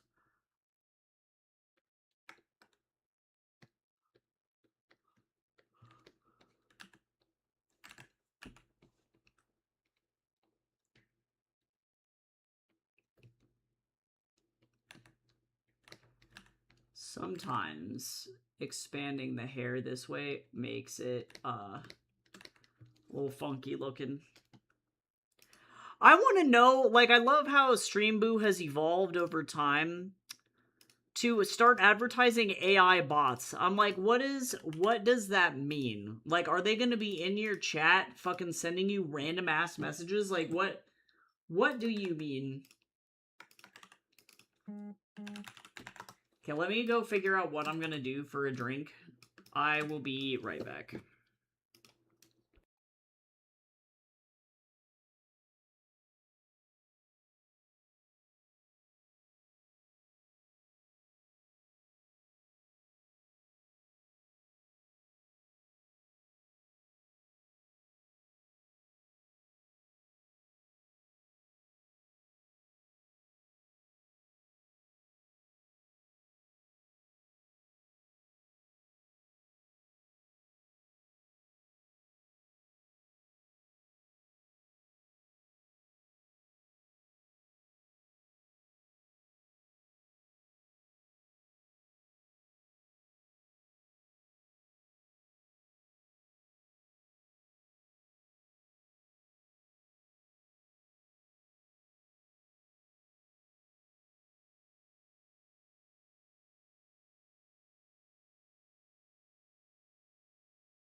I forgot that Jace made chai, so I got that. Hold on, I have to like fucking go talk to this student about how this is not how I meet for office hours.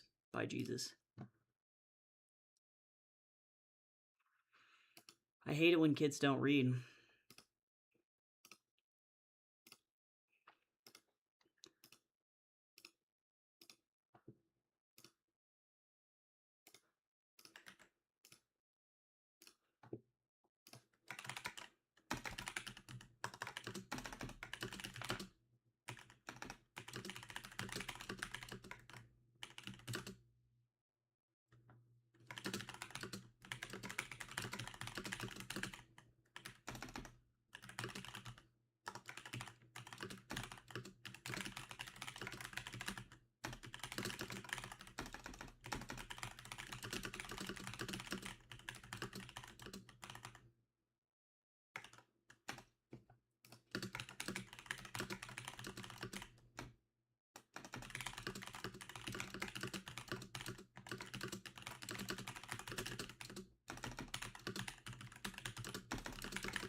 This kid is trying to invite me to office hours at 1:30.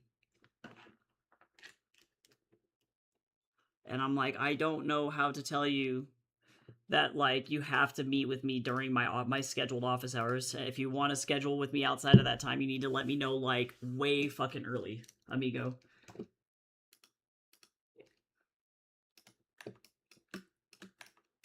That is not how this works.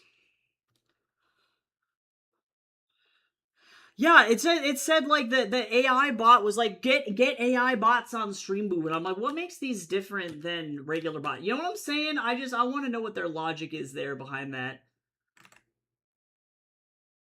Just the thought of a bot in chat copy pasting everyone they like somebody says Jesus.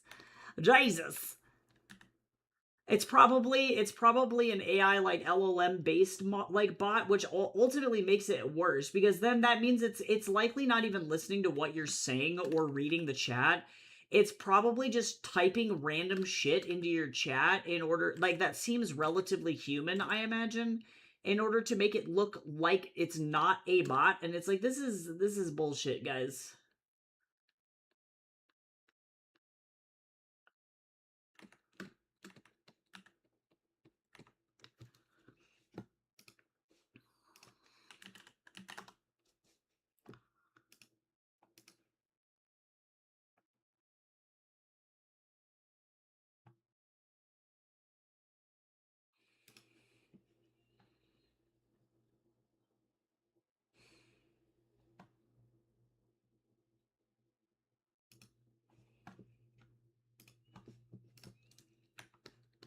I wish that kids would not just assume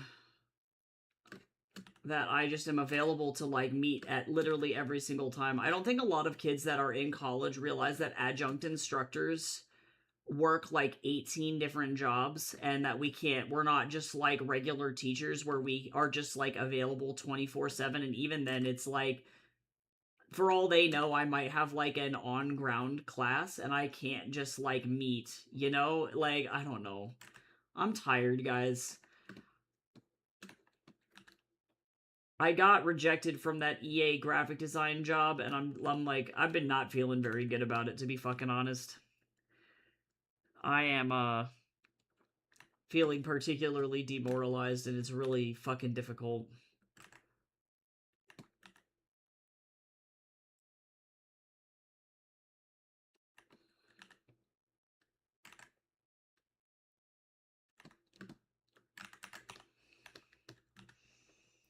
I'm just really tired of working jobs where I'm just like, everybody's like, call bitch 24/7. You know what I'm saying? Like, contract jobs are cool and everything, but the reality is that, like, a lot of the shit that I do, like, I am responding to clients who expect me to be available 24/7. Like, I'm an Amazon, like, customer support bot, and it's fucking exhausting. And I've never, like, it's been a really long time, and even when I was working a job that was, um, you know, the job was like a regular 9 to 5 and I had clock out hours, like they would expect me to work at least 10 hours of overtime every single week. That was just like normal and what was expected in the work culture. And so like even when you were supposed to clock out, you weren't allowed to clock out, you know? Like I've never once in my life worked a job where it was like you weren't expected to literally do every single fucking thing 24/7. I'm so tired. I'm drinking chai.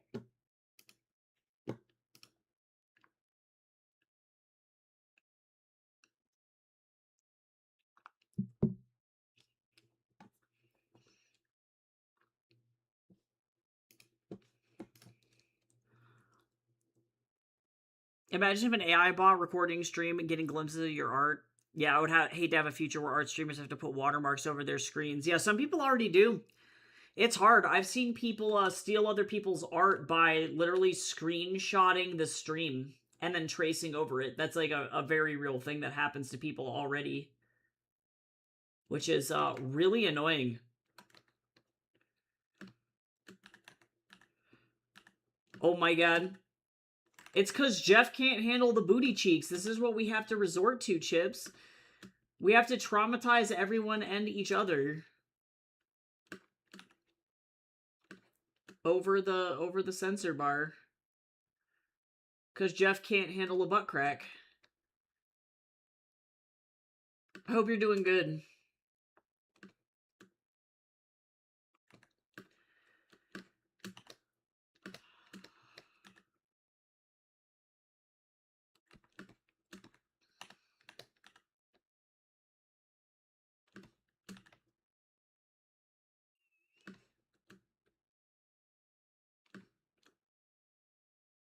These are just all black.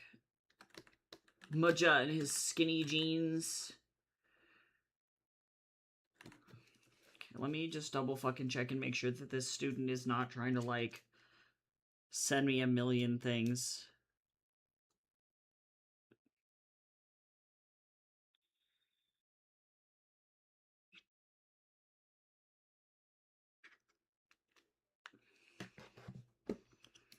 I just, like, I'm so tired. I'm so tired of having to put out people's fires and, like, I just want to work a job where I'm, like, just told what to do and told, like, all right, make art. And I'm like, okay. And then I turn it in and then it's good. And then I move on. You know what I mean? Like, I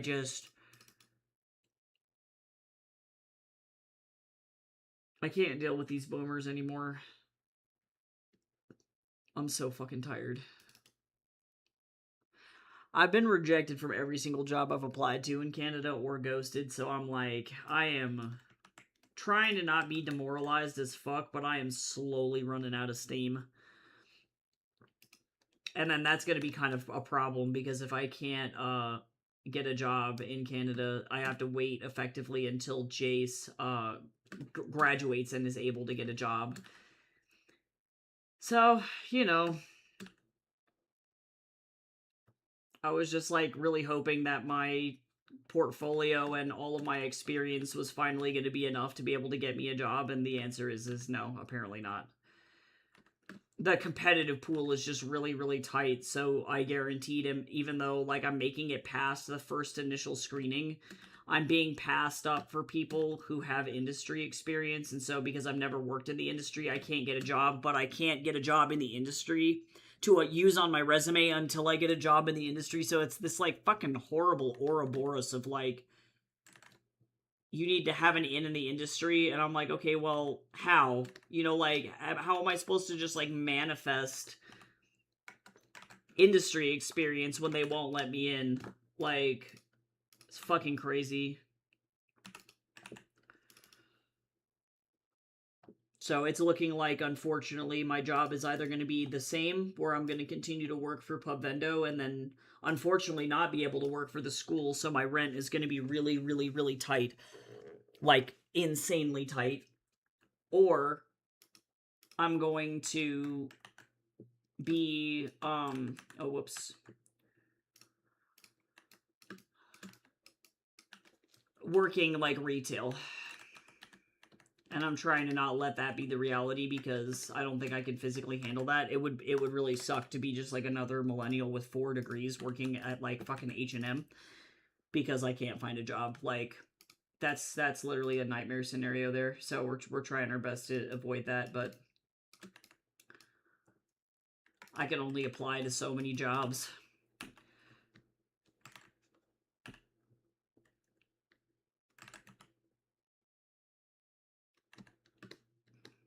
It's just starting to get to a point where I'm like, I don't know what I'm doing wrong. You know, like why am I getting rejected? And then they won't tell you, you know, so they send these things that are called, like, in the publishing industry, they're called form rejections, where it's like, we're sorry, we moved on to another candidate. Please don't hesitate to apply for another job at X company. So they don't actually tell you, like, hey, this is because your portfolio wasn't good enough, or we chose a candidate with industry experience, or any of those things, right? Like, if you can get that kind of feedback, then that's significantly better.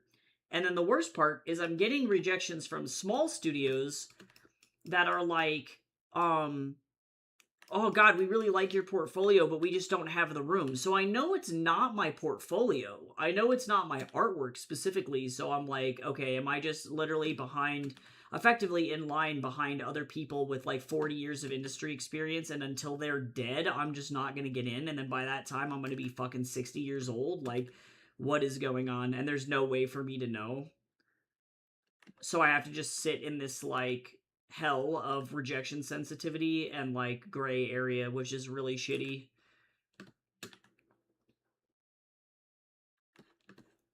And then I have students at school constantly ask me, like, you know, hey, like, how did you get a job in the industry? And it's like, I didn't, like, I haven't had a job in the industry. So it makes me feel like a fraud. You know, I'm like, fuck if I know, man. I'm still screaming and like trying to not like get evicted every month. Like,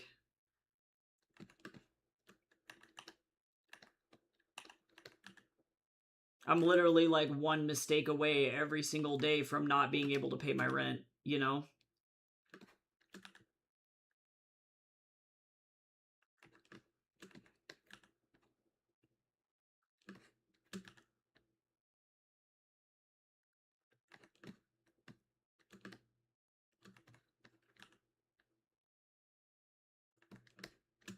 And like the school I work for doesn't care that I haven't had an industry job. You know, my job is to show students how to make good art, you know? How to teach them how to use Photoshop.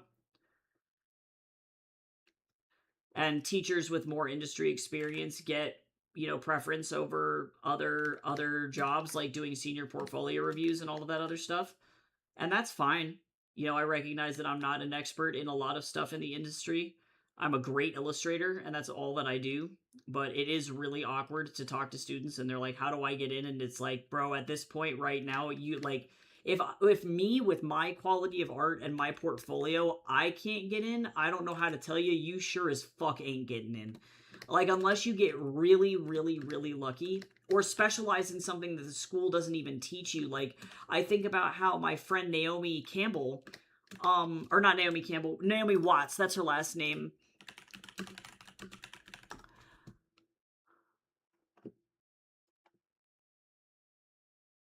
Hold on, wait a second. Naomi, animator. Oh, Weiner. Weiner is her last name. Right? So she lives in Portland, but like, yeah, Naomi, like, oh my God, it's crazy that the Google AI would even say something like this about her. I graduated with her. You know, Naomi Weiner is a highly skilled Portland-based fabricator and artist who has lent her expertise to Oscar-nominated stop-motion films. I love how this is like an interview with her. Like, this is crazy. This is the only human that I have worked with, and I'm sad that I don't see like an image of her working on stuff. No, it's not Nene. She works on she mostly does props and development, which is great. She's worked on Pinocchio, and she also worked on fucking Wildwood. So that's amazing. But you want to know what's crazy is that Remcad, this is not her either. Remcad did not teach stop motion. So Naomi learned all of her stop motion skills by her fucking self to go and get a job. And because like stop mo is so specialized and I think her work was exceptionally good, she made it in. So it's like it's to the point where you have to learn a skill that a college is not even going to teach you to get in. Fucking crazy.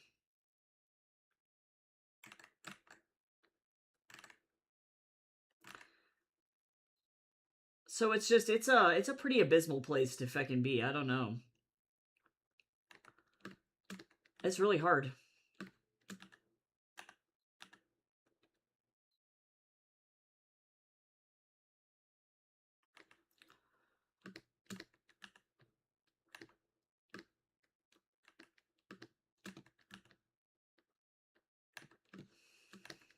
We're gonna pretend that this shoe looks fine. We're not gonna talk about it. We're not gonna talk about it.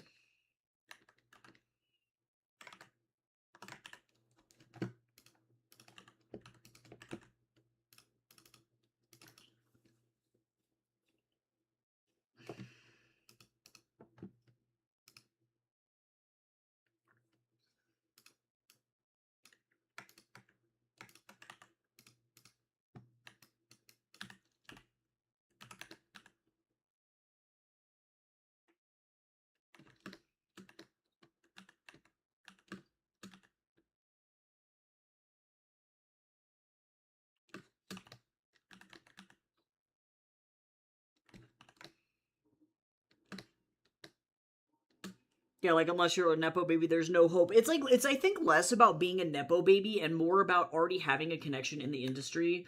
So for example, Jace's uncle, Jo, James Owen, Jo is a let me see if I can find his information. Jo Bethesda.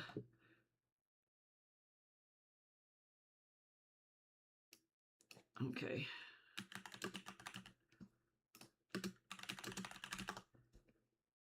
Yeah, this is him. This is Jo. So he was the former principal technical designer or at ZeniMax Online Studios. So this is Jace's uncle. He worked where is he working now? I hope he got a fucking job. He got laid off from Bethesda. Oh, he's with Archetype. Okay, thank God. Um Hopefully that'll tide him over. But he was at ZeniMax Online Studios working at Elder Scrolls Online for 15 fucking years and then they laid his ass off. So fucked up. Fucked up. Um I hate that.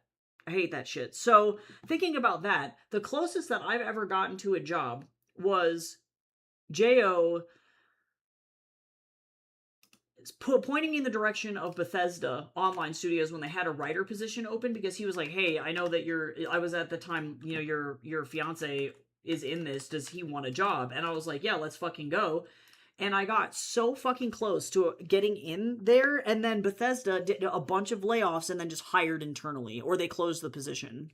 So, like, that's also another massive reality here where it's like the closest that I've ever gotten was by having that kind of a connection in the like industry, and then even then they just decided to just lay everybody off and then hire internally or close the position altogether, which is really shitty. So then that's where this starts to become it starts to become a ridiculously difficult industry to get into. And even if you're in like in Jo's case, it's like even if you're in at any moment they could just fire your ass. At any moment they could decide, we're not really like that invested in this project, or what happened to him is that a project that they were working on just got canceled. I don't know what that project was because NDAs and all that other shit, and maybe one day he will tell me in secret what they were working on. But like, it's just like, okay, so now what? And so that's kind of where I'm at, where it's like, okay, even if I get in, even if I get lucky enough to get in, there's no even guarantee for the people that are in. And to some extent, if you get into a smaller studio, the security's a little bit better because their teams are just smaller. But then that's the other issue that I'm running into, where my skills are good enough, but they just aren't hiring. They don't have any room to actually get people in. So that's been a lot of the feedback that I've been receiving, where it's like small studios are like, yeah, we really, really like you, but also too, sorry, Buckaroo, like we just don't have the fucking space. And it's like that's even worse, knowing that like if I had been lucky enough, I could have made it. You know? It's like it's fucking shitty. Also, everybody should hydrate. I'm guzzling chai.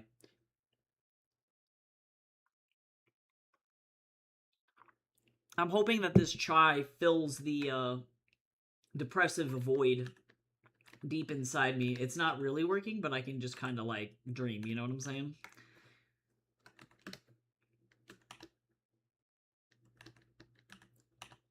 Yeah, so it's pretty crazy. So some nepotism is definitely involved, no lie there for sure. But a lot of it is, I think, people asking the question like, are you an industry professional? Have you been in the industry for a really long time? And if the answer is yes, then you can get in. You know, you kind of, these industry vets like Jo, and definitely no shade to Jo at all. He's an amazing, amazing person and game designer. And he's largely responsible for how successful Elder Scrolls Online is. Like, playing that game, any of those quests in that game are my uncle's. You know, like, that's crazy, amazing. But now he is also no longer in a position to really help me out and get me into the industry because he's on contract too. So he's right back to where I am. You know, it's like that's insane that the industry is so unstable. And then you throw AI into the mix and it's like, okay, well, so we're all gonna die. Like, just so I don't know.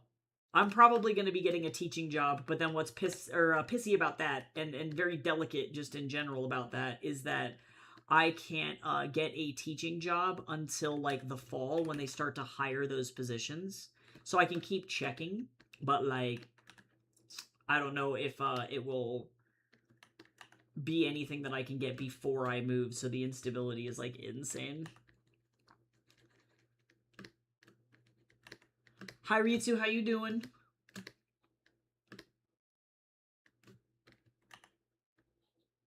Yeah, so it's been nuts.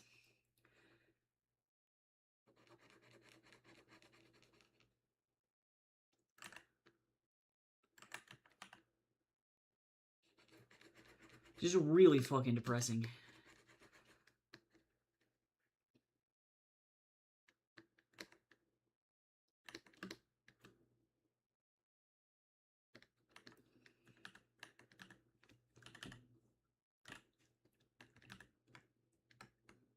And I'm trying, what, like, my biggest thing that I have to try and figure out right now is I have to try and figure out if I want to put together a motion graphics portfolio for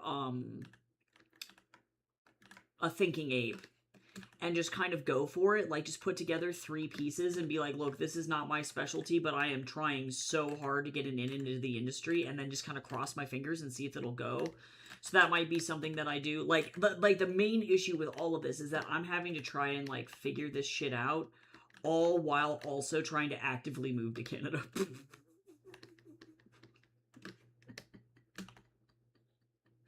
So, am I gonna have to redo my entire portfolio? Maybe. Maybe.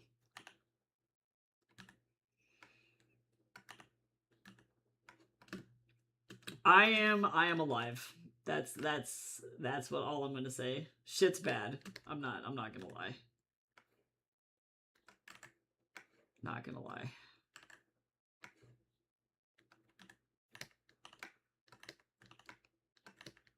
Doing the best I can.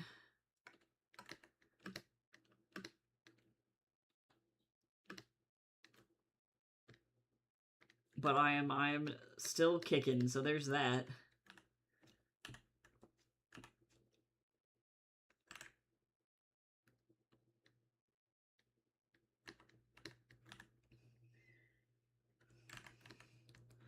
Also, everybody should sit up straight. Don't be shrimping.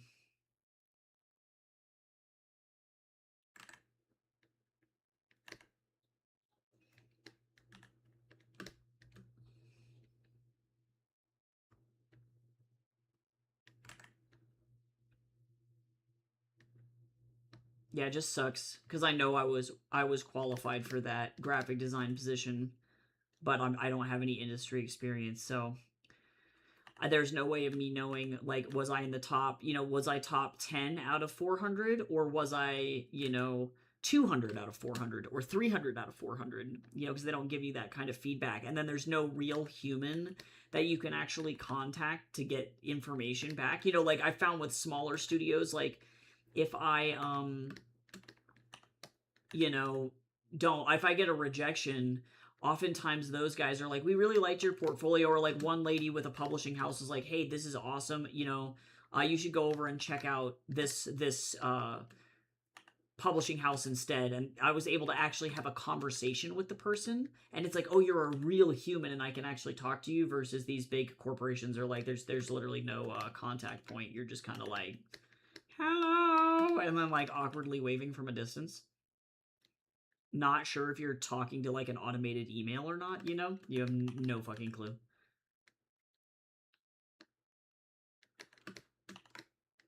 So it's a very interesting place to be. And by interesting, I mean literally so fucking stressful. If I figure out how the fuck to get in, then at least I can have I can give advice to other people.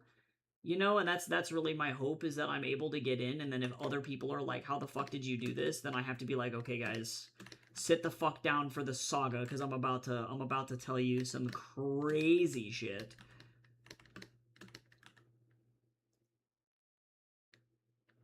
But until I can get in, there is no advice that I can give. Oh, nice. That's really cool, though, Gabriel.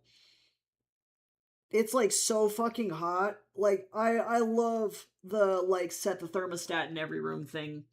I think our new apartment might have something similar, which I'm super stoked about, because the main flaw of this apartment is that, overall, the thermostat doesn't heat the office or cool the office. So the office in here right now is 22 Celsius. So it's kind of fucking hot. The hottest it's ever been in here was 26 Celsius. So it gets crazy fucking hot in just this room, and then if you step outside the office, it's like cold. And it's like, what? Why? What did I do to hurt you? Like, the answer? No clue. What the hell is going on with their thumb? The model was like, hold on, let me just wee.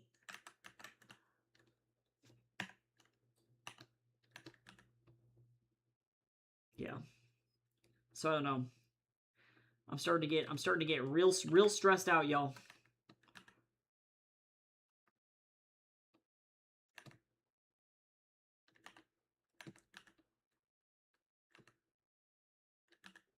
I'm actually going to bring these fingies up. Don't look at this hand. This sausage finger hand going on over here. Shh. Ignore it. Don't look at it.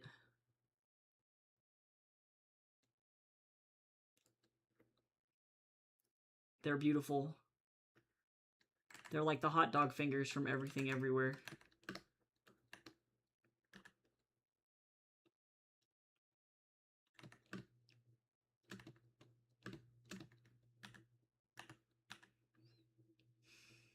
Yeah, I don't know. It's crazy. It's crazy looking at it, because like Naomi is the only student that I've graduated from any art school that has actually gotten an industry job. So one out of several hundred people that I know made it.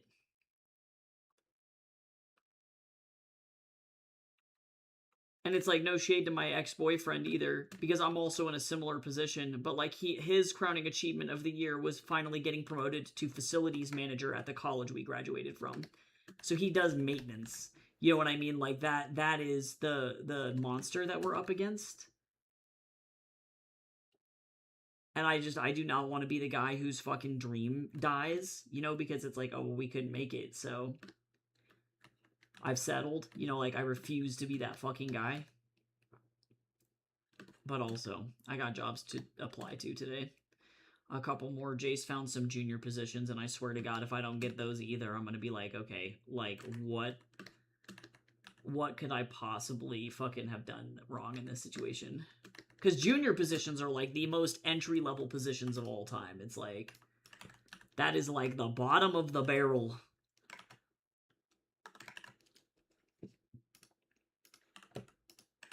So it's hard. This ain't an easy industry to be in.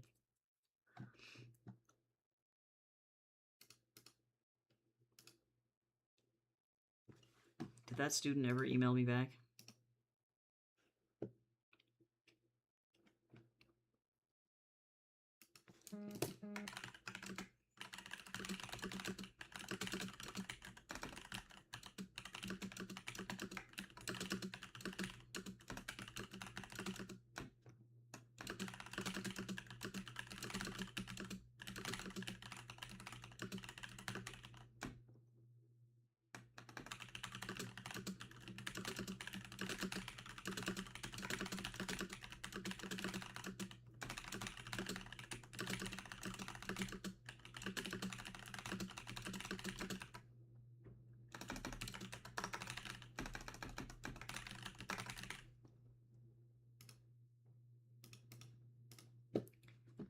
I don't want to go do office hours, y'all.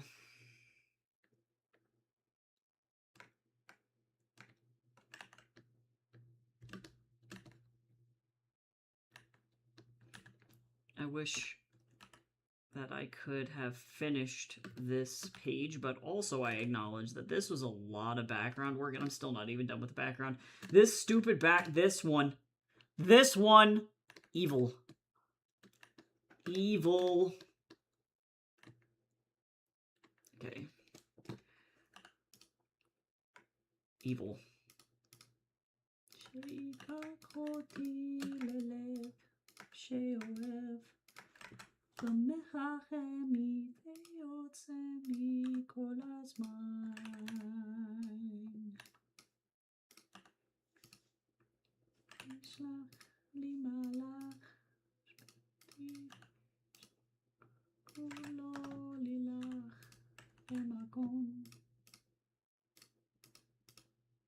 Okay, sure.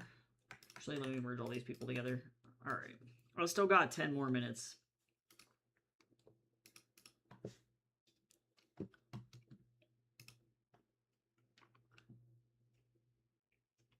Okay, I gotta open up these links that Jay sent me so that I don't lose them.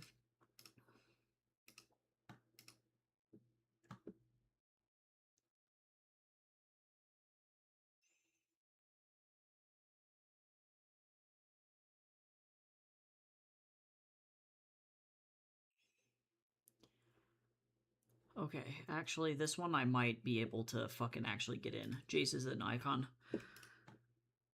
I just don't want to get my hopes up anymore, you know what I mean? Like, I'm to the point where it's like, man, it's so fucking hard to want to continue to, like, apply to stuff, because it's like, okay, I've applied to literally in the last 10 years over, like, 100 jobs, and like, the one job I was able to land in my industry was a marketing job, and then even then, that guy, and, like, I'm trying to not be bitter toward the guy that I work for, but, like, that guy was telling me in the beginning that, like, the job itself was a, full-time job, and then when I got the job, he was like, well, we're gonna start you at part-time, and I've been at part-time for 5 years, you know?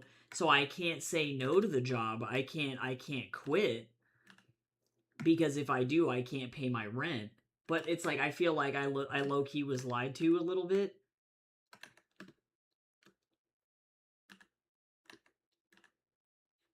And it's like, that kind of sucks. I don't want to hold it against the guy, but also it's like...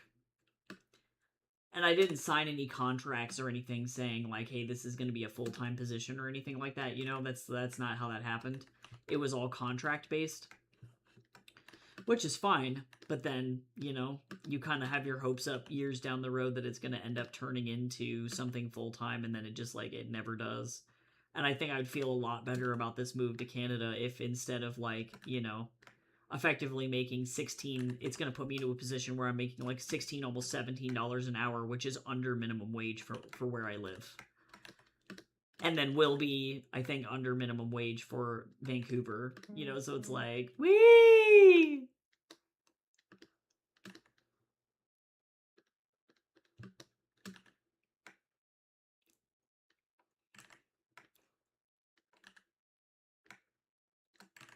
It's like literally why. I just really would love to not have to deal with that no more. It would be very cool.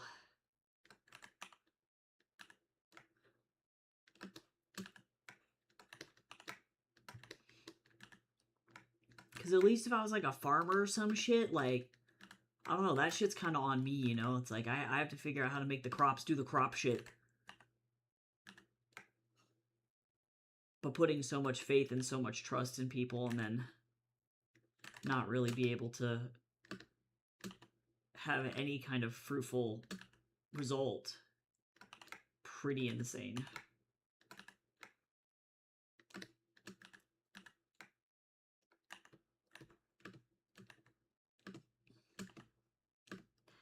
Been drawing a lot of fucking chairs today, just saying. That's a lot of chairs. And by that I mean it's like I drew 8 chairs today. I don't really feel like that's actually that many chairs. Okay. If I can get these chairs done. This is actually hilariously incorrect. So let me fix it. Because that's how that should go. Goodbye.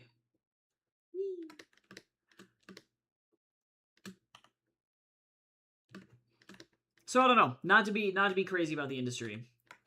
I feel like it's one of those things where it's like it's kind of hard to talk about because I feel like a lot of shit is stacked against me and I am very tired. After doing this for like 30 years, it feels like it's actually been like 15. Well, really, like the application process has been like 10, but after doing it for that long, it's like hard to keep your chin up.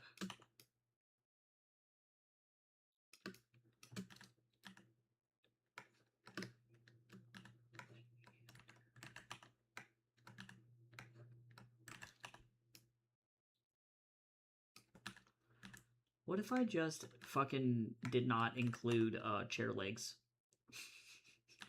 What if these things just floated?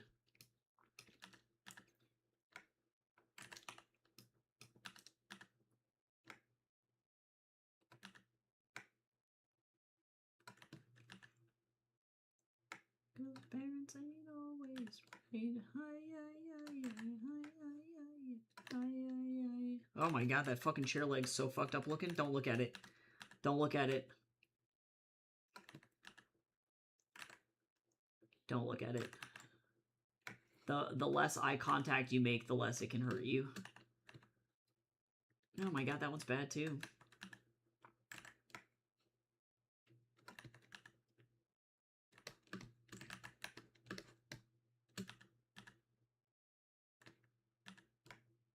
Yeah, don't look at it. Don't look at it. Okay, I guess I should probably go because otherwise I have a very anxious student who had tried to meet with me at 1:30 when my office hours were not.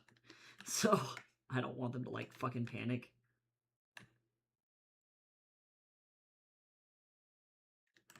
Hold on, wait a tick.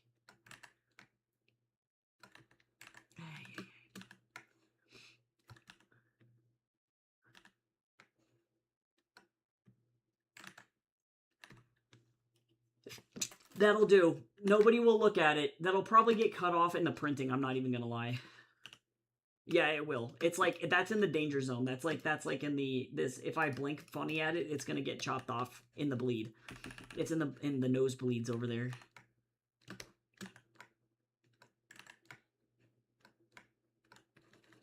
Okay, hold on. I gotta be careful here. What if I just showed up late? What if I showed this student that I do not give a singular shit? No, I'm just kidding. They seem actually like a nice person. I'm not gonna do that to them.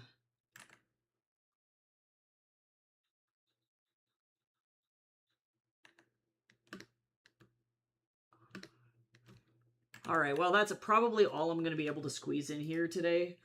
So, I will probably, I don't know, maybe I'll finish this off screen today. I don't know. Or I can finish it tomorrow, or on next week.